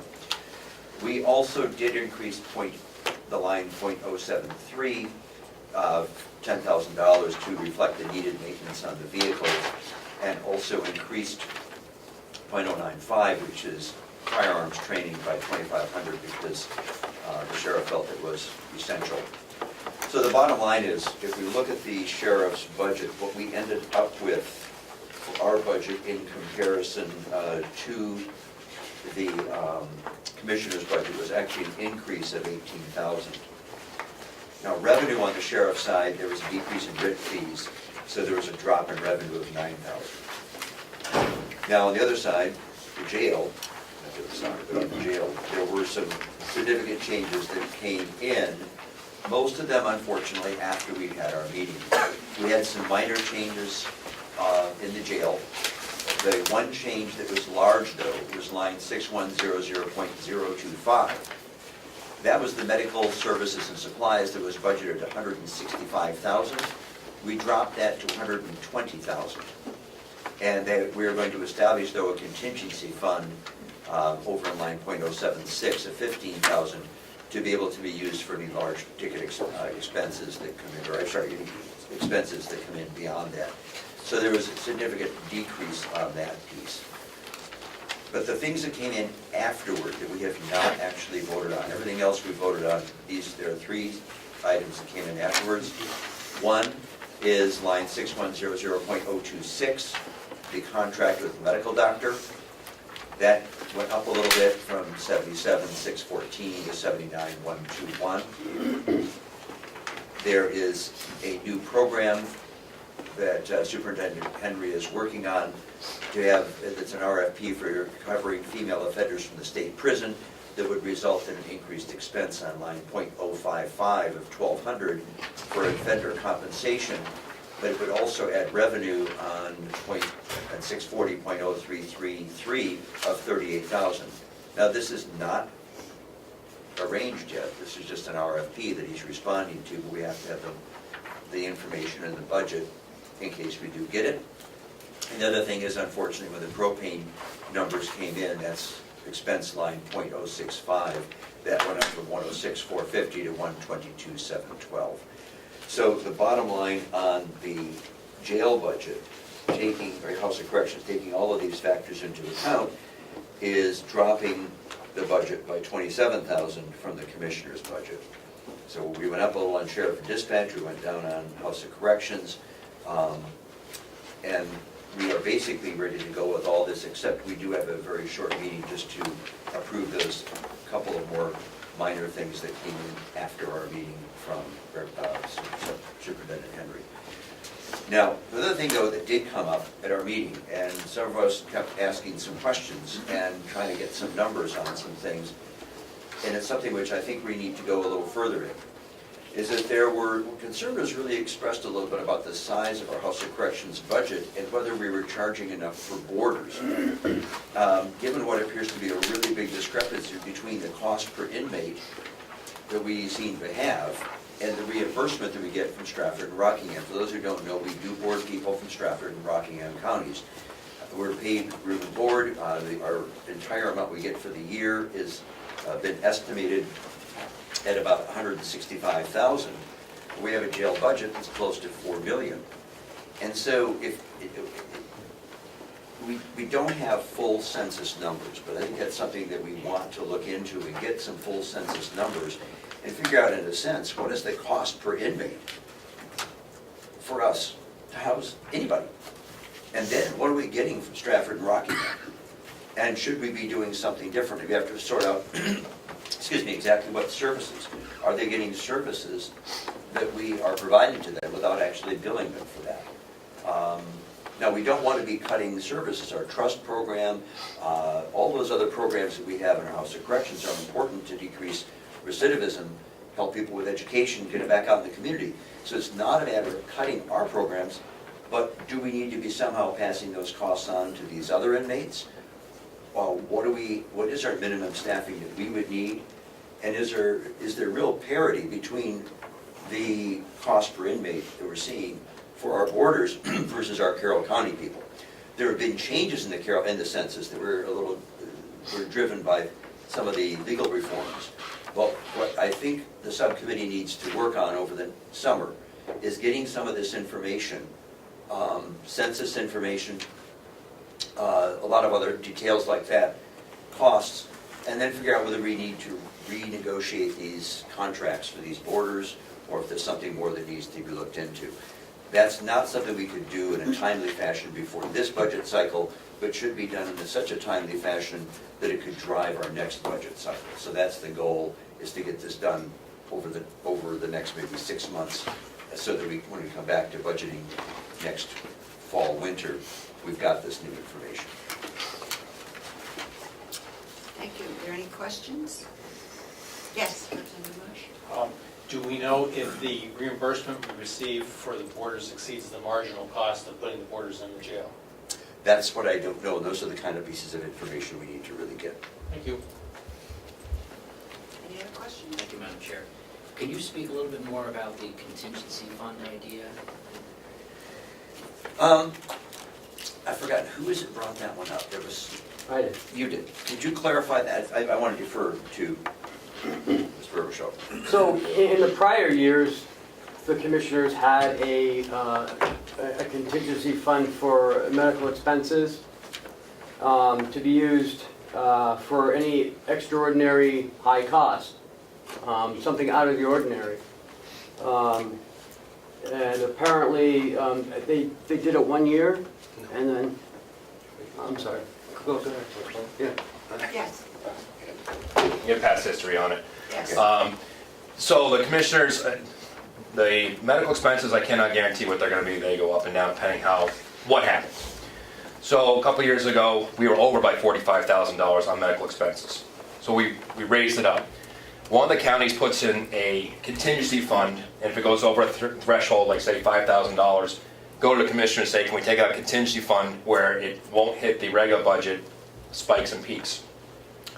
That year we asked to put it in, and the delegation said no. Instead, they preferred to raise the medical line budget totally. So they raised the total medical line budget up by quite a bit that year. And since then, we have not gone over that threshold. This year, they're looking at last year's numbers. We didn't spend $165,000. I think we're closer to, is it $130,000? $127,000 at 95901. The committee decided to drop to $120,000 and put a $15,000 contingency, which should be the same thing. If a one-time event is over $5,000, I would go to the commissioners and say, hey, this is a one-time event. Should we take a look at this as a contingency fund and pay it out of that? So that was the thought process. Yes, I think any use of a contingency fund has to come to the delegation, not just a commissioner approval. Executive committee? Executive committee. No, full delegation spends out contingency funds. So it might be better to go to Yes, Representative Maloney. Following up on Representative Knirk's inquiries into the jail attendees that we get money for, is any of the medical fund that we use for those inmates? No, the jails pay for their medical. Follow. Is there a paper trail for that? Yes. Thank you. Are there any other questions? Yes, I would have a question. Well, maybe, this should be saved for that committee that will work on it. Never mind, we don't want to go into weeds on that piece now. Okay. Except I should, maybe I still have a question. On that contingency fund, given the information which was just revealed that we would probably have to have a vote of the delegation, does that make the contingency fund concept too cumbersome? This should not be done. What's your opinion on that? My opinion right now is I'm over the $120,000 as it stands right now. That money's a little low. I don't have a problem whichever way it goes, but I guess it's up to the commissioners. Well, my concern isn't the total amount, because we can move the 15K back into the one, with the 120, but it's more the process. Will the process be too cumbersome to be timely, in which case we should just simply keep it as it is, perhaps cut them out, but fold it back into the regular budget and not have a contingency fund because of the burdensome nature of needing to seek full delegation approval, which could take time? I would think so. I'm going to leave it to my commissioners.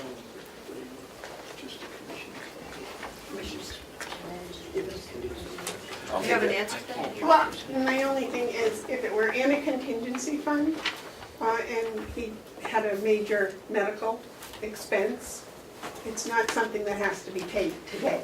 It can wait. I think hospitals are used to waiting a few months to get paid. Yeah, that's it. Representative Avalon. She got it? Okay. Representative. My thought is that the delegation doesn't need to be involved in whether or not there is a medical expense and a need for that money, and it ought to be in the budget as opposed to contingency fund. Otherwise, it just complicates everybody's life in a way that isn't necessary. Representative Avalon. I'd like to expound upon that. I think that's the reason why we put the money in straight line into his budget, so it wouldn't be as cumbersome. Madam Chair. Representative Moss. Thank you, Madam Chair. I'm just curious, this fund is used for medical expenses. Is there an additional expense for the person to be transported or somebody to oversee that the person stays at the hospital and they don't walk out on their own? This line is, that line is specifically only for medical treatment, medicines, that kind of stuff does not cover the officers. That's on their regular salary or if it happened to be overtime. So that stuff is covered in different lines. This is strictly for their meds, if they have to go to hospital visits, surgeries, dental, all those, any supplies, those type of things. Madam Chair. Representative. I think Representative Nelson might have been stating that those other charges that may occur because you might transport and stuff like that, do you charge that cost to the other county? No, that's part of making the per diem rate. As Stratford County, if you want to look at our books, was over $100,000, about $100,000 in revenue, and so was Rockingham County. So no, we don't charge it back. That is part of the per diem. Yes, Just say I will take this back to our subcommittee meeting we'll have right after the delegation for lunch, and just to decide whether to put that back into the regular line. Can I ask, what does Stratford County pay per day? 30. $30.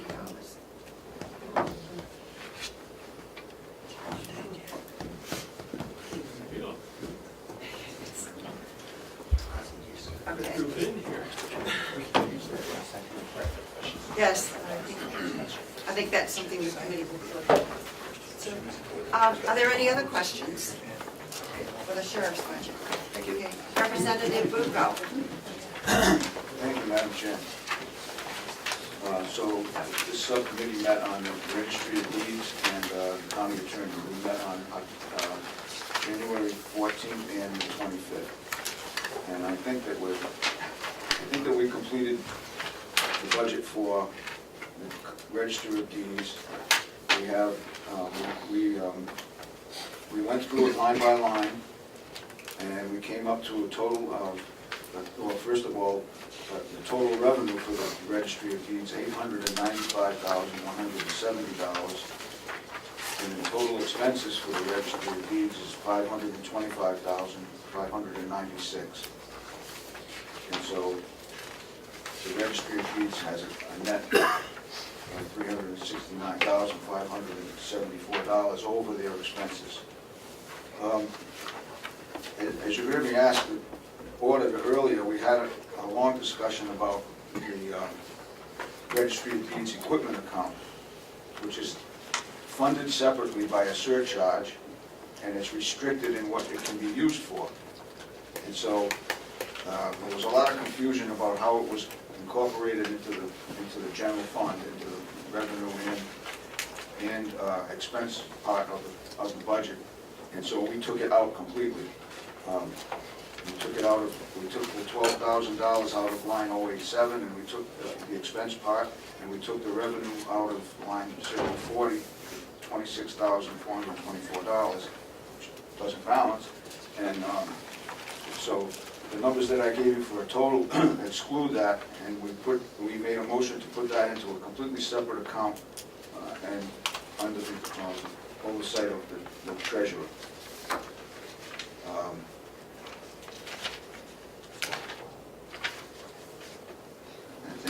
I think that's an overview of the registry of deeds. There is a pending issue with the registry of deeds, and that is how to maintain the archival records, which are deteriorating day by day. They're in the they've already gone through 2 years of, the first year they put it on microfilm, and the second year they restored the index books. So now we have the actual books themselves that go back to 1840, from 1840 to 1969, that need to be restored. And we discussed bonding and kind of put that aside for this year, and instead of that, we put in $100,000 under archival records and maintenance, which is what has been done in the last 2 years. It'll take a lot longer to do it that way, but we felt that we couldn't bring forward a bond issue at this time. And then the next thing would be the county attorney's office.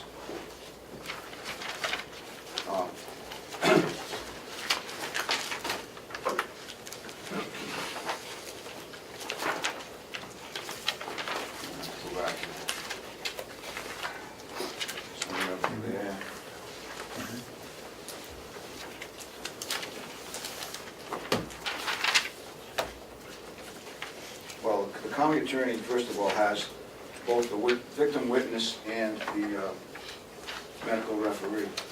And the medical referee, we left the same at $17,760, and we just approved that. There was no conflict on any of those lines. But on the victim witness, we decided to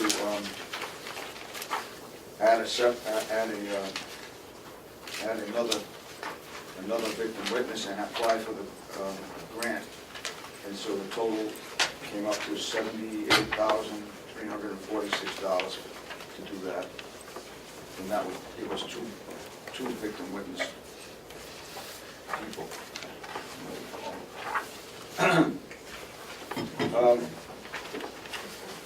And also, we went through line by line and approved the lines, and the total budget for the county attorney at $643,755.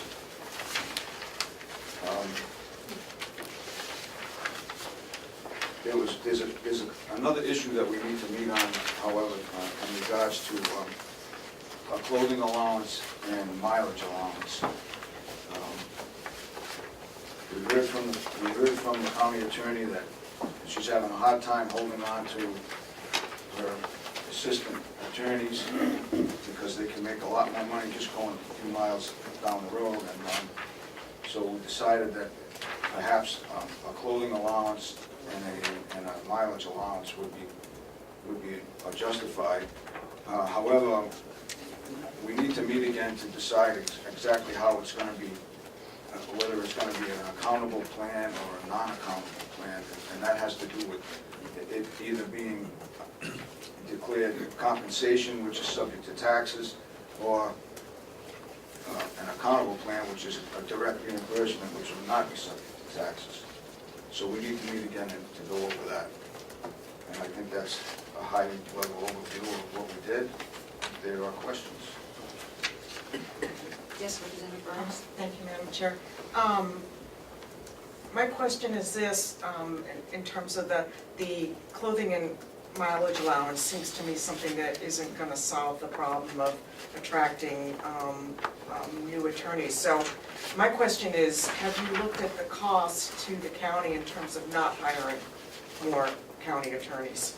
is this relevant at this point? Because when we were in the nursing committee meeting, it was very clear that if they could not hire more nurses at the market rate, there were other costs in terms of hiring agency and overtime. So I'm wondering if there's anything that might be comparable in terms of the county attorney.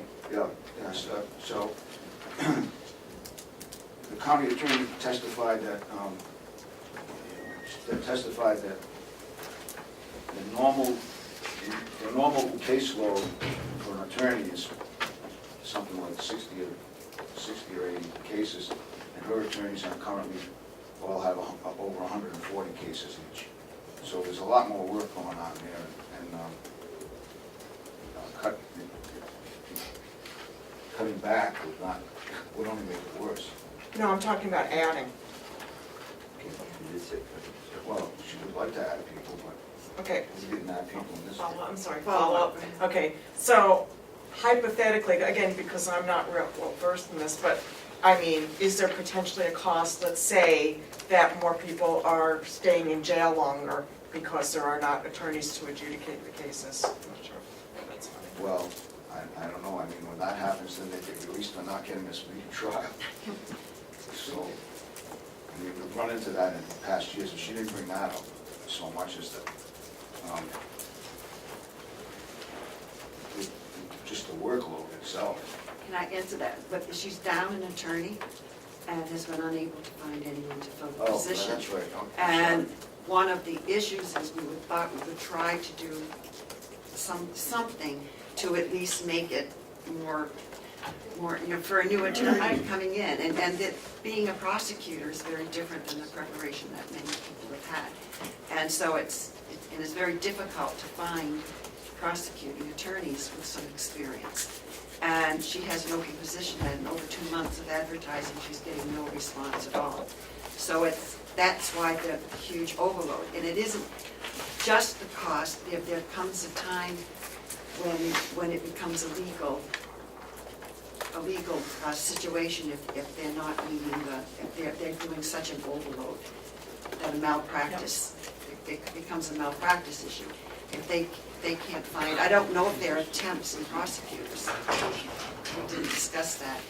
But I know that the last I heard, she still has not been able to find, even had any response at the rate we're offering, because attorneys can go to a private law firm right out of school and get $90,000, $95,000, and we're offering $65,000. And it's just not enough. So I'm sorry, okay, sorry, I'm gonna jump in. I'm going from committee member back to. Yeah, okay. So are we going to be looking at how we can bring the attorney's salary up to market value, because we're not going to get qualified people at the lower rate? Yes, Representative. Thank you, Madam Chair. Do we know if there was a report generated when the AG's office had to take over the attorney's office a few years ago? And did they make any comments about staffing at that point? There was no written report. As far as comments, I don't want to say it here. I believe that the recommendations that were reviewed by Representative Bucco's subcommittee were the recommendations of the county attorney. Right. I'm on that committee, so I was there, I'm aware. But I think that we were hoping that might get her a response, but it's not working yet. Did you have a comment? Okay, Representative Butler. On the victim witness issue, you talked about a grant, and maybe I didn't hear it right. So you're adding the person, and does that then allow a grant to go forward, or it's a granted position? So right now, we have a grant for $32,000 for one position. And the attorney suggested that we request a second grant, which should be a total of $78,346 to have two people. Excellent. And I think she responded that there was a better than average chance of getting this grant. I'm not sure. Representative Andrews. Attorney. Oh, attorney. I'm sorry. Sorry. So You came in when a question was being asked, so. the question was asked about the victim witness and adding a second full-time employee there. And the grant that would fund that. Well, we don't have the grant now. I would like to apply. I'd like to add that to our grant. Obviously, there are no guarantees. All we can do is ask. So it would be the next time that we have to write that grant, we could add that money in and request that. But we put it in the budget already, so, well, we're attempting to put it in the budget. It's not passed. Okay. Perhaps I'm not understanding the question. I'm sorry.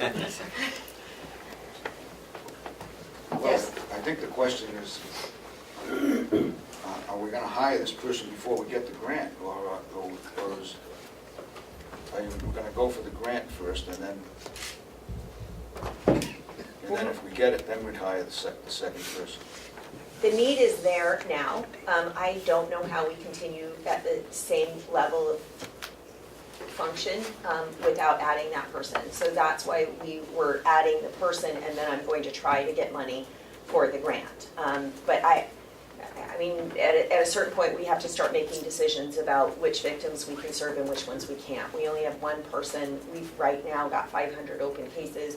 I mean, we've got her subpoenaing all of the cases that are set for trial. She's trying to get restitution information for all of our cases. She's referring them all, helping people fill out paperwork in order to get crime victim reparations. It just simply is too much work for one person. Our caseload has gone up, and we definitely need to address that so that victims can get the services that they need, and that's why that position was added.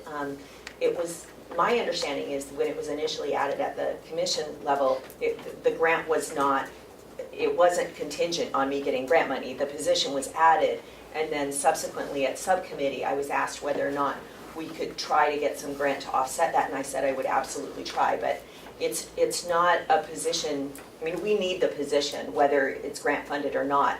The need for that position is dire, and I don't know how I keep somebody working as many hours as she is right now. I just feel like it's a retention issue. I can't ask somebody to continue doing that much work, so we're going to have to make some adjustments if we don't have that position, and that ultimately is going to be victims that suffer, and that would be devastating, I think. Thank you. I think that answers your question. It does. Thank you. The position was part of her budget in the first place. I didn't explain it properly, I'm sorry. And Attorney Andrews, would you please explain about the staffing issue you're having trying to fill that position? So we have had a position open in our office for an assistant county attorney. One of our attorneys unfortunately left to take another position with the state police, which I believe is a little more money, more flexibility.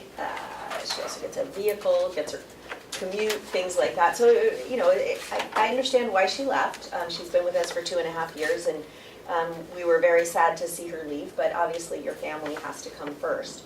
So she gave us plenty of notice. She notified us in December, and I started advertising that position. So we are almost 2 months in, and we have not been able to fill that position. We were looking for somebody that had experience, but we interviewed people that have not even passed the bar yet, because we're at the point where we really are looking for somebody that can fill the position and do the job. I mean, obviously I don't want to hire somebody that is not going to be able to do the job. Our preference really is to have somebody that has experience in sexual assault or domestic violence, because all of the attorneys in my office have 2 years of experience, which is not a lot to hand somebody a sexual assault case to try to put together and try. So we were hoping to add someone that had some experience. And at 2 months in, we're not even getting any applicants at this point. So I don't know what we're doing. We're operating one attorney short now, and it's been about a month, and it's a little overwhelming. Everybody's putting in a lot of hours, but to their credit, they're working very hard. All of us are. So but we are definitely having a lot of difficulty filling that position, and it's unfortunate. I think, I know I'm on my soapbox here, but I feel like our salaries have not kept pace with the cost of the education that's required. So, you know, when I graduated from law school, people would graduate with $100,000 in student loan debt, and you could walk into a position that paid $50,000, $60,000. Now we're paying $50,000, $60,000, and people have greater than $200,000 in student loan debt to get that law degree that we require of them before we can even hire them. My attorneys, I know that my deputy is paying more in student loan payments than his mortgage, and he said, I want to be a public servant, but I also have to deal with the reality that I need a good quality of life for myself and my family. I have to be able to take care of them, and you know, to be able to pay off your mortgage, to buy a house, to have children, all of those things when you're just living paycheck to paycheck as an attorney it's tough to recruit people into a job that doesn't pay that well, and when you have that much student loan debt. Thank you. Representative Crawford? Thank you, Madam Chair. Could you just give us an idea of what the average attorneys are getting in the other, I know I've probably seen those figures from you, but could you just refresh our memory on what other attorneys are receiving in, say, Belknap County, or, I don't want to use co-os, but Grafton maybe? Sure. I wouldn't say that we're far below other counties. Some of the counties pay better than others. We pay better than Stratford, I know that. One of the difficulties we have up here, as much as we all love living in the North Country, is that we don't have that many people to choose from that live up here. And the people who can afford, you know, who maybe don't have a family and can afford to live with $60,000 a year or 25 years old, and they don't want to live in, you know, the North Country. So I wouldn't say that we're significantly below some, but we are definitely below, say, Massachusetts. We're below many of the other states, and we don't have any method of paying back student loan debt for public service in prosecution. Representative Crawford. Thank you. So would you say that line is low? I'm looking at your salary. I think someone's making more than you in your department. Am I correct to say that? Okay. So I think, you know, the delegation, I don't know what the answer is, but I think the delegation or the committee needs to work on that, because it really seems terrible that we're one attorney short. We can't seem to get anyone to apply for the job because the salary is so low. I know what student loans go for, and they're very expensive. So I would like to see that the subcommittee come to some kind of agreement on what to do with this problem. I just think it's a problem. Representative Evelyn? I would be hesitant to have the subcommittee come up with a solution to an employment problem. It's up to the commissioners to set the salaries of their employees, not the delegation. I understand that, but if the subcommittee could give some type of recommendation, I know the commissioners are in charge of that, but I mean, let's start somewhere. I mean, this has been going on, this is my 4th term, and it's been going on forever, it seems like. Thank you. Follow-up? I did. We also gave a $10,000 increase to the deputy attorney, which made him get paid, or her, whoever the position is, that has a larger amount than the county attorney currently makes. I see that as a problem. Yes, Representative Thank you, Burrows? Madam Chair. I would like to ask the county attorney the same question I asked before you came in, which is, are you aware of any hidden costs to the county by not having your office adequately staffed by another attorney? I mean, there are a couple of factors in that. As attorneys, and as prosecutors, we have a higher level of unethical responsibility than even an attorney. So we're required to not carry a caseload that is more than what we can competently handle. And at this point, I would say we are bursting at the seams. What I don't want to do is start picking and choosing what cases we take, simply because we don't have the manpower to be able to prosecute all the cases. We should be available for all of the cases that law enforcement sends us. Not staffing us properly, I think that it's detrimental to victims. I would never say that, you know, we're pleading cases out because we just don't have the manpower. What happens is we just work more hours. And The cost of that is that there's going to be burnout from my attorneys, retention is going to be a problem. Nobody wants to work 65, 70 hours a week and get paid for 40. It's, that's hard. You know, that we're public servants and we want to serve and we want to be there for the victims and for the community, but it's tough when you don't have enough people to handle the number of cases that you have. Thank you. Yes, Ms. Richard, Nelson. just one quick question. Would it be more attractive for somebody applying for this position if, rather than give them money, that they got money toward paying off their loan? This is, you know, I don't know, will help pay off your loan if you come work for us. That was a proposal that I put forward at my subcommittee because I was starting, by the time we got to subcommittee, I was realizing that the problem was bigger than what we thought before, because at that point I had had the position open for a month and I hadn't really received anybody that met the qualifications for the position. And that, I think the recommendation was that that's something I should work on this year and maybe propose earlier in the process. I do think that that's an excellent suggestion. I think that that's where we could really attract and retain people and make it a retention thing. If you stay a year, we'll pay you back this much towards your student loans. You stay another year, we'll pay you back this much towards your student loans. That was in place when I graduated from law school, so a portion of my student loans, I think I got $40,000 forgiven in 5 years, which was really the only reason I could stay in prosecution. But we don't have that anymore. That was in a different state, and even that state doesn't have that anymore, really, for prosecutors. There are some funds available for student loan repayment for if you go into defense work, but not for prosecution. I like to think that prosecution is sort of the better area of law, I will say. I think that, you know, our client is really our conscience, and it does take a pretty unique individual to want to stay in prosecution. But we're not seeing people stay in prosecution for their careers anymore. It used to be a career. People went into prosecution and retired from prosecution, and we're not seeing that anymore. People are coming in, they're staying 2 years, getting some trial experience and leaving. And then the cost to the county is that we have to, you know, reallocate the cases. Victims get another attorney assigned to their case. That attorney has to get used to the case maybe.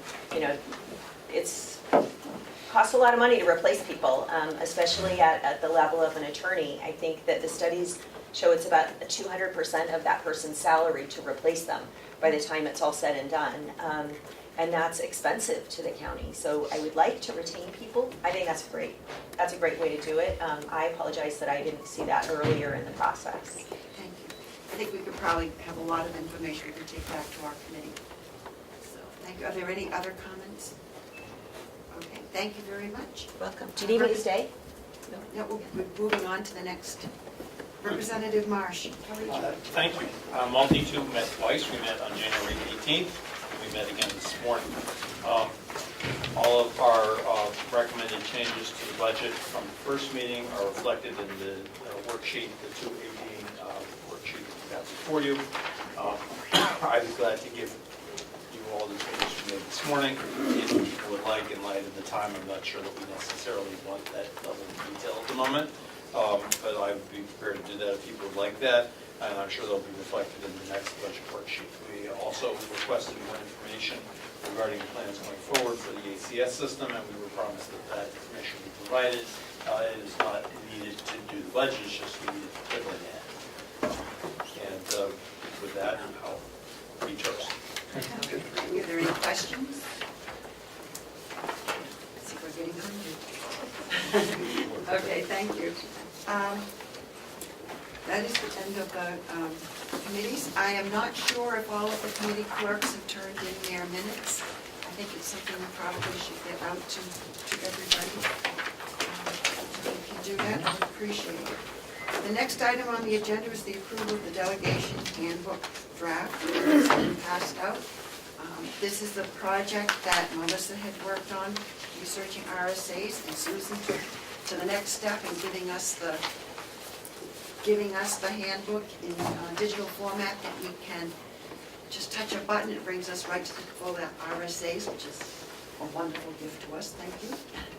And we have added some other information that the delegation has seen. And I would like to, if we have a motion to accept it, then we can discuss it. So moved, Madam Chair. Second. And there's a second. Thank you. Discussion, where there's other, yes, Representative Cordelli. Thank you. One possible addition, or two actually. First is on page 9 under forensic audits. It might be important to stipulate that the payment of a forensic audit is through a contingency fund per the RSAs. And that's, I don't think, in the current draft. And then the other item is related to unincorporated places on page 10. Budgeting is a little bit different for unincorporated places, and it might be good to indicate that unincorporated place budgets are lapsing budgets. And any surplus funds should be used to decrease the amount raised by taxes in the following year, as opposed to non-lapsing. Should be or could. Okay, is there any other discussion? Yes, Madam Chair. So this project was meant to be a guide and does need some, or could benefit from some additional information and changes. So I'm wondering, I don't think we need an officially approved document. I'm wondering if this could just be something that we continually add to as it would be beneficial to the delegation. I'm not sure that it needs to be official. And I would just point out too that many of the items are not even in complete sentences, they're just in shorthand, they just direct members to the actual RSA where they can get the exact wording and the exact specifications. I think that if we move the approval of that, then the next delegation or any changes would be a revision, which should be voted on the full delegation. So, any other discussion? Yes? There had been some concern about the question of the phone numbers and so on, if this is a public document. Is it a public document? Do we wish to have those included?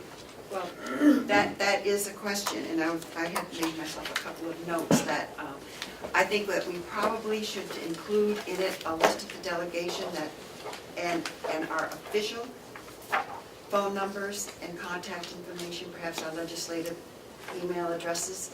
And then if we want to circulate between us more personal contact information, then we should do that, but it shouldn't be part of the document.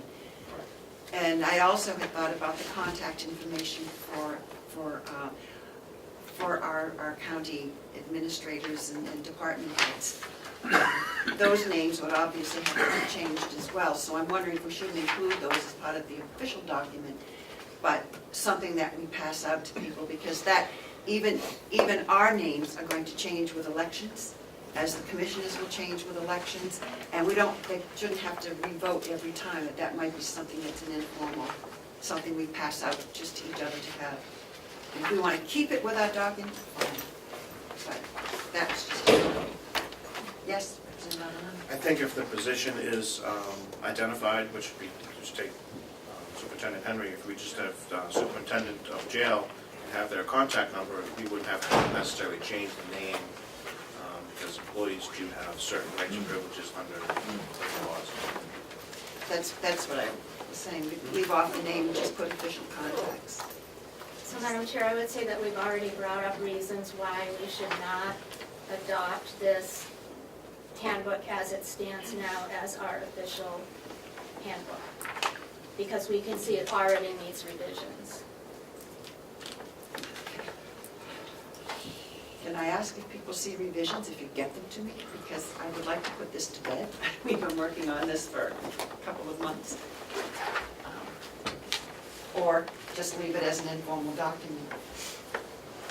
Representative Carroll?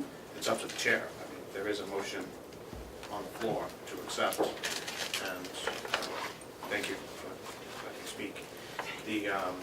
if we were to revise it, we would bring these revisions to the delegation and then we would revise, just like any other handbook, whether it be employee handbook, or work handbook, or anything else, revised editions are commonplace. So I think if we revised it as we saw the need expanded, we would be in our purview to do that. Okay, so, yes, we're going I think you're concerned about the private telephone numbers, like the cell phone numbers is a legitimate point. And so while I seconded this motion, I will be voting against it, because I think that we have a relationship to or I was entertain a motion to amend, the motion to remove the private information.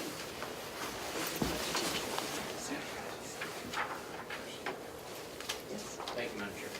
Can we amend the motion to just state that this is a working document for revision number 1, and then we can change it as we need it, instead of making it an official final copy? So it's still being told by. Because I do see a lot of things that should be added to it. There are a lot of things that could be added to it. Okay. Then would you like to withdraw your motion? Yes, I didn't make the motion, I just seconded it, but I'll withdraw my second. Withdraw your second and with the motion. Matt, You want to withdraw yours? Adapt it. you want to adopt a different motion, or you wish to expand upon the original motion? Or would you like to make the motion, Madam Chair? No. At this point, I am so confused, I'd be perfectly happy to let one. Madam Chair, Leno's, Representative Avaloni's motion should stand. I just wanted to, I would motion to amend it and just make it a working document. That's all, just add that to it. Thank you. Thank you. So the motion we have now, okay. The motion is still not seconded. Second was removed. If somebody else wishes to second it, we can add an amendment.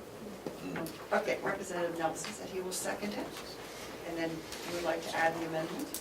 Yes, that it be a working document. I'll second the amendment. And the amendment is seconded. There. Is everyone clear now? Representative Knirk? Because I'm not sure it was clear in the initial one, perhaps represent what was said earlier, that the motion should also be amended to remove the private Private information. information. If the person who makes the motion is comfortable with that. Are you comfortable with that? Now, the level of information that is required on our legislative information should be the same level that's in this document. Mine has my cell phone number on it. Yes, because I agree that that should be the standard, but it isn't what's in there now. So that we have private information that is beyond our legislative information. I agree it should mirror the representative information of the legislative context. It's confusing now. Yeah, it is confusing. But, let me see where. I think that we have, the issue was, we had a list which was given to us by our coordinator, which includes our cell numbers that we can use for storm use. And so it's not really, it's appendix, it's in the appendix, was a list of contact information for the county officials and also for our contact information to get to people quickly, so it has our cell numbers on it. So that's the issue. If we just switch that out to our official numbers, then our public numbers, then that's what we want to do. Right. So I agree with you, but I don't know if that is contained in our current round of motions. I don't believe it is. Can I withdraw my second, whatever I made, just we can start over? Yes. I will withdraw my main. Okay, so, Madam Chair. thank you. I'll make a motion. Okay, let's try I it. move that we approve the delegation handbook draft with the appendix removed. That sounds good. I think, okay, thank you. Is there a second? I'll second just for discussion. Thank you. Second. Representative So, Nelson. Madam Chair, I don't have a hard copy in front of me, but what I received in email is actually two documents. One document is the draft handbook with an appendix, but then a separate document was sent with another appendix. So we actually have two documents that we're talking about, just to make it more clear. More clear? Yes. Why don't we let this all get figured out next meeting? And we'll bring it back up. Okay, thank you. Let's do that. Let's start over. Madam, can I just ask one thing? Yes.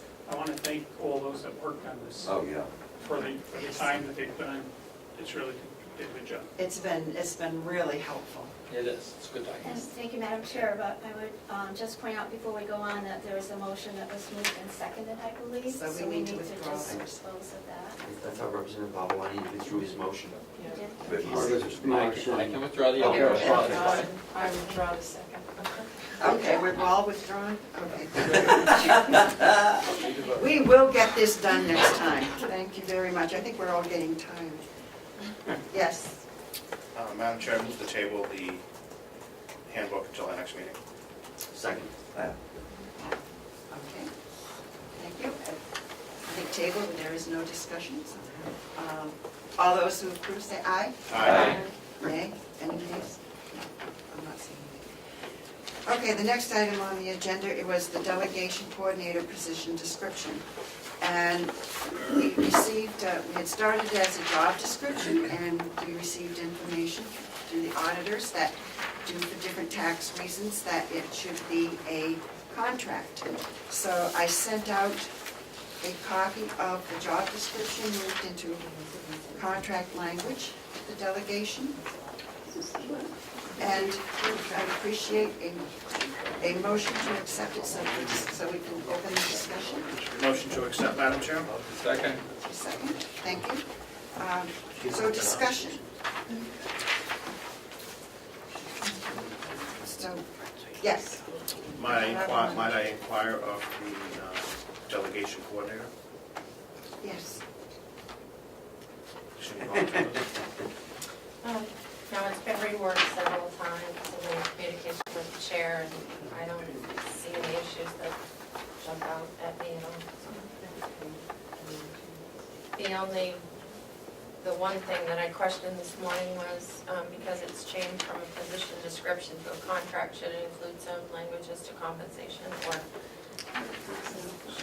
I just come to there are no She wants to know cookies. if you can include compensation. We probably should, yes.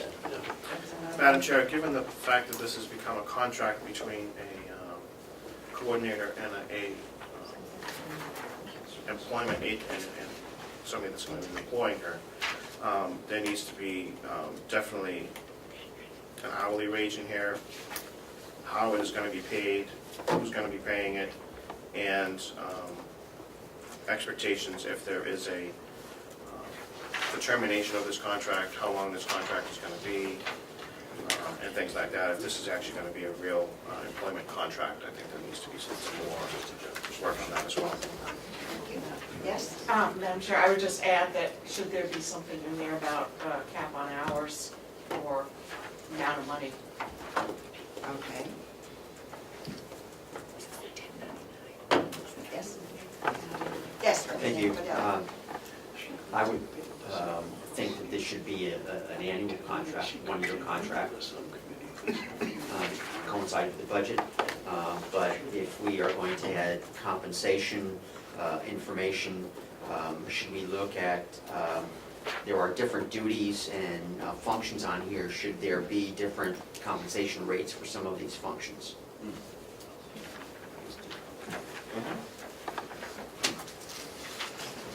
Thank you, Madam Chair. And would the employee or contracted employee be responsible for taxes and fees associated with that, or would they be a strictly a 1099 entity?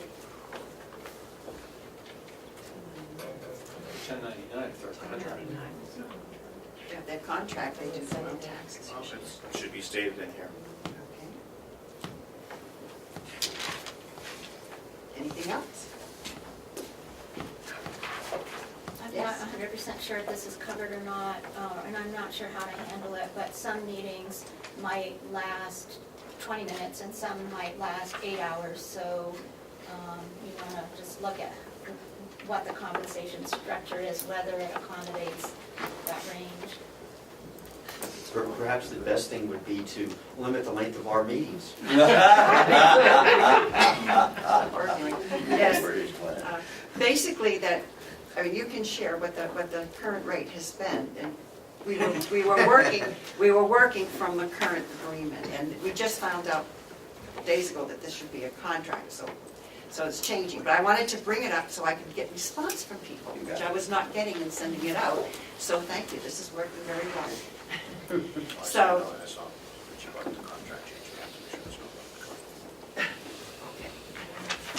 so we will continue to work on this with the information that we have taken and bring it back hopefully next month in a more final form. And if I could,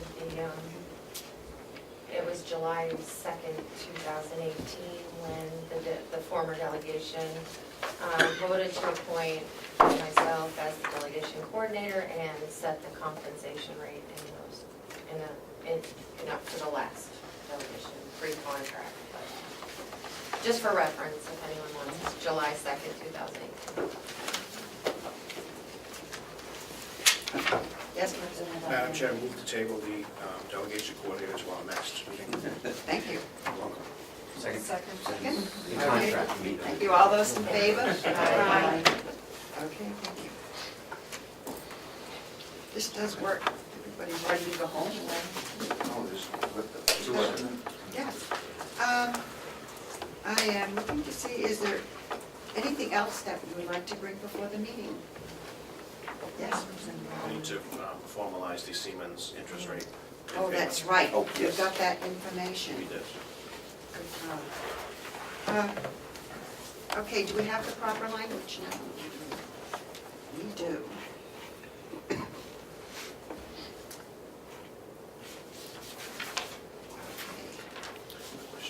Yeah, the question was on page 2, and it now reads, interest rate, the tax exempt interest rate for the loan will be fixed at 2 69/100%, and it's written down to 69.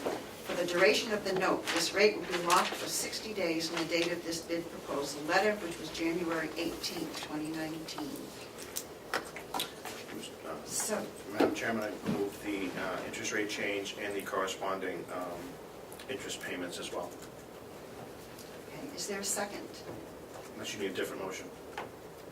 If you could put the amount of the loan and the interest and the total, that would be great. Did you have that already? It's up to you guys here. Did you have a prepared motion? I thought so. Yes.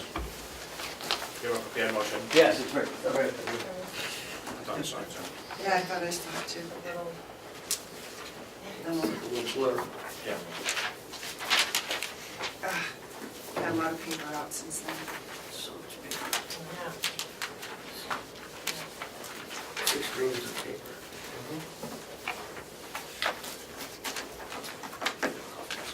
Yes, downstairs. Oh, not downstairs. So this is what we did in the summer, so. I've got it. Is that what you're gonna do? Yeah, Same thing, right? except it's Except the changed. numbers Is that what you want? Yes. Okay.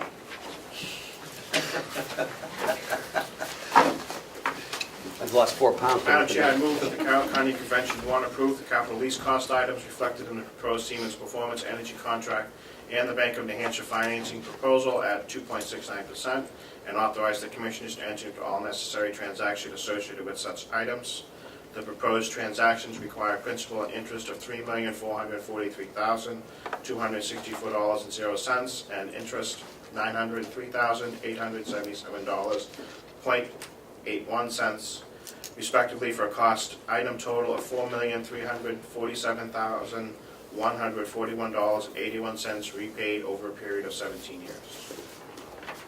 Is there a second to the motion? Second. Is there any further discussion? I was wondering if we could add the actual letter that was received to the minutes in addition to the motion.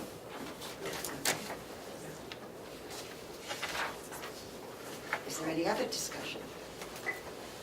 Given that this is such a significant amount of money, I think we should do a roll call vote. So I'll ask the clerk to call the roll.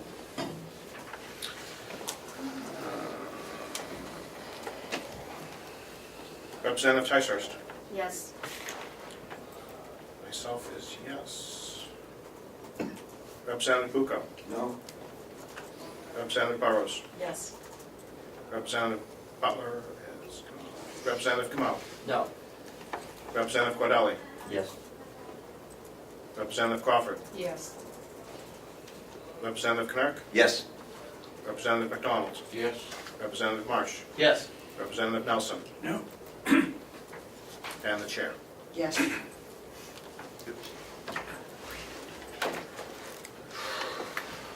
9-3, motion passes. Is there any other business now to come before the group? Representative Knirk. Yes, I want to bring up something relatively quickly for us to consider on another meeting to see if there's interest in doing it. And we all know that broadband access is a real problem out in our rural community, and that broadband access is a lot more than just, getting to watch Netflix, but it has to do with economic development. We really need an economy that's based on something more than just tourism. People to be able to work from home, IT that can happen, startups facilitated, even farmers and small businesses require broadband. Kids need it for school, and in the medical field, more and more is going to be going to broadband for real-time monitoring. We're already doing telemedicine and patient portals to make communication. So with all that, we really need to kind of address this, and we know that there are significant areas in our county that don't have this. Now, I was very interested in this, and it kind of ran out in the campaign, intended to get something started about April after school budget and county budgets and all that kind of stuff were done. But Rick Hyman, Selectman Chair in Albany, and Steve Knox, also from Albany, already got this process started. Called the meeting last Saturday, which was a very well-done meeting of the stakeholders of various towns, along with some of the experts that have to do with broadband access, to meet for a few hours to talk about what we might do, and we talked about the issues of technology, what should be going on, and how to try to finance this. Last year, the legislature passed SB 170, which allowed towns to bond for infrastructure. And Chesterfield, New Hampshire is the first one to actually have something going with a proposal to bond $1.8 million, with Consolidated committing $2.6 million to the project, and then the repayment of bond interest and principal is made by Consolidated by a customer fee of $10 per month, and they guarantee it, and then that's something going on. In addition, SB 103, a bill that's currently in the legislature, will allow groups of towns to get together to bond, because there can be a real strength in dealing with internet service providers in terms of getting leverage by having multiple towns or multiple customers and not just one small town. So at this meeting, I brought up the question of whether or not this would be a reasonable thing to consider working at in a county level. Because every part of this county, even parts of Conway, have areas that are markedly underserved for broadband access. Either they don't have it, it's inadequate, they have to rely on satellite, which is not very good in terms of latency and in terms of actual bandwidth. And so this is something I wanted to bring up as to whether we might want to consider looking at this. Now there's also federal money available for this with the Northern Borders Regional Commission that has about $20 million a year to allocate amongst New Hampshire, Vermont, Maine, and New York for these kinds of infrastructure projects. And my thought is, if there's interest in perhaps pursuing this, I could arrange for Carol Miller, who's the State Director of Broadband Technology, to come to the meeting, speak with us about ideas, and see if rather than a consortium of small towns, which might be a patchwork throughout the county, whether we might be better to face this as a county and deal with it as a county-wide approach, which would give us a great deal more clout with the internet service providers in terms of trying to get a private-public partnership going with them. Yes? Oh, sorry. Yes. Wow, great idea. I think it's outside the purview of this delegation to take care of that. I know that individual towns and or unincorporated places sign contracts with individual internet service providers and or cable providers to provide service from that town. I think we would be stepping on the local control issue on that. However, if we wish to bring it here, it would be up to the chair to decide whether we want to listen to that or not. The thought was that the county would basically be the conduit through which the towns would then work, if they were interested in doing that. I mean, the whole point is, we should not consider trying to lay this down from above, but become a body which could facilitate this on behalf of our towns, because we could become a bonding structure and already have a political subdivision in place to work on it, as opposed to having to create out of thin air a number of towns to come together to try to do it. Because if you have a consortium of towns, they still have the same problem. They all have different contracts. They would need to bring this in together. This is a real long-term thing, not something to work on for the next year, or to happen next year, but over the course of a few years. Yes, sir. Oh, sorry. Yes. That's fine. Oh, okay. Mr. Robichaud. I believe Chester County's working on that in the Chesterfield area. And I think if you'd like, I could reach out to them and see how they're handling it. Well, I already, may I answer? I already have their information on their proposal, but they're doing that as a town, that is not a county. Oh, they are doing it. The issue is, again, we can have multiple small towns, particularly really little towns like Albany and Eaton, trying to negotiate with this, with Spectrum and tell them what they want them to do. They may not get very far. The goal of Rick Highland and Steve Knox is to get a consortium of towns, which, if SB 103 passes, they would have the authority to do the bonding, but if it doesn't pass, they can't do it. But that would give some strength in numbers. My thought was, why not go to, actually I would prefer to be a state level, but that's not going to happen. But why not go to a county-wide level where we could say, we are a rural county. The reason I said I think it'll happen at the state level is the South doesn't care. We all know that everything south of Concord, they don't really care about the rest of us because they don't face the problems we face. We know what it's like not to have it. So my goal, again, in response to Representative Iolini, is that we would not dictate this to the counties. We would become a conduit to try to help facilitate this, if that could be done. We'd have to think and sort how it's done properly legally. Yes, Representative. If the mechanism for enabling this is SB 103, which hasn't passed yet, are we ahead and maybe we shouldn't wait and see if 103 passes? No, because the county can already do it. The county, and I didn't know this until Glenn Koppelman gave me the information that the county under 33(3)C, municipality or county may issue bonds or notes for the purpose of defraying the cost of things such as, they go through a laundry list, but one of them is broadband infrastructure to underserved areas. So the county already can do this regardless of whether SB 103 passes. That simply allows a consortium of towns to do it, as opposed to a county. If, let's take my district, Madison, Tamworth, Albany, Freedom. If those four towns wanted to, they could do such a thing. But that's SB 103, not passed, hasn't even had a hearing. The county, though, already has that authority. I do have a question. We do have different providers. I know I have a place in Conway, and I have, like, my home is in Wolfboro. Yes. And we have MetroCast versus, Right. well, it's not MetroCast anymore either, it's Atlantic now. But we have two different, would that be affected? Yes, actually, well, one of the things that's quite interesting, there was a man from Bristol who was there to present what he's been doing. They're working what they like to call the middle mile, of having the network, getting it in. And the idea here was that then they would negotiate with the ISP providers and say, do you want our 50,000 customers? If so, you give us a good deal. So that's a different way to do it. Instead of making a private-public partnership right off the bat to roll it out, which would require then at least with a couple of different providers. The other option, and I'm not sure this is a good one, would be that the bonding authority would actually own the equipment, which means unfortunately they also have the maintenance costs and problems, which might not be something we want to take on, but then they would use that as a bargaining chip to work with ISPs to get a good rate, guaranteeing them to customers. I personally think that that may be a bit more cumbersome, because trying to maintain the system is not something I think we would want to be taking the responsibility of, but that has been brought up. In this case, yes, you'd have to be negotiating with a couple of different providers, but again, with the clout of a county instead of a town. So I guess my question is there interest in at least having a presentation with Carol Miller, which, I mean, she gave one the other day. It was, at this meeting, it could be about 10, 15 minutes, just to get thoughts.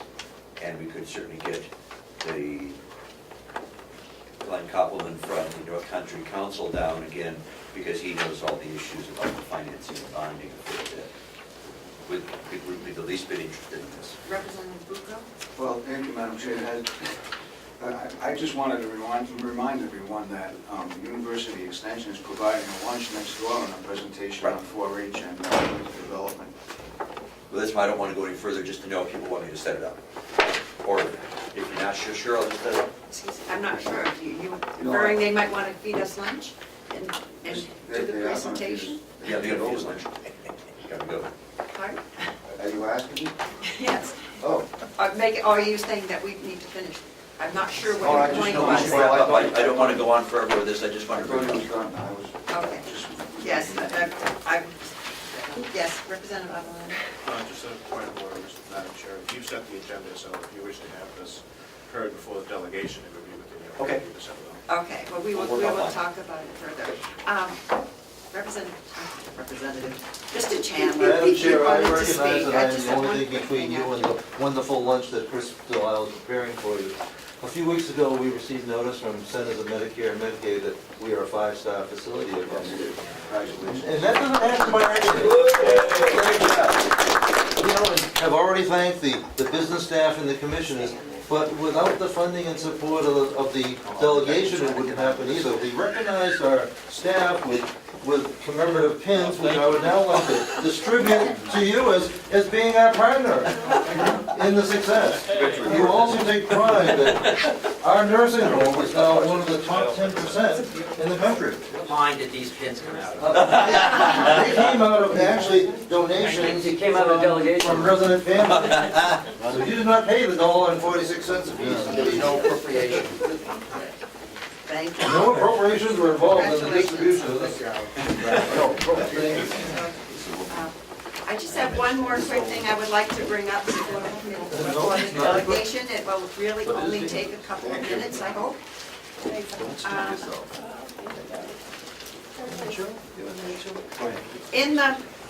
In the spirit of working more cooperatively, which we are working very hard to do here, I would like to speak to the delegation about our executive committee is by statute the finance committee of the delegation. And according to RSA 2414, the convention may require the county commissioners to report once each quarter to the convention or to the executive committee the expenditures of the county as compared to the budget as voted in such detail as determined by the convention.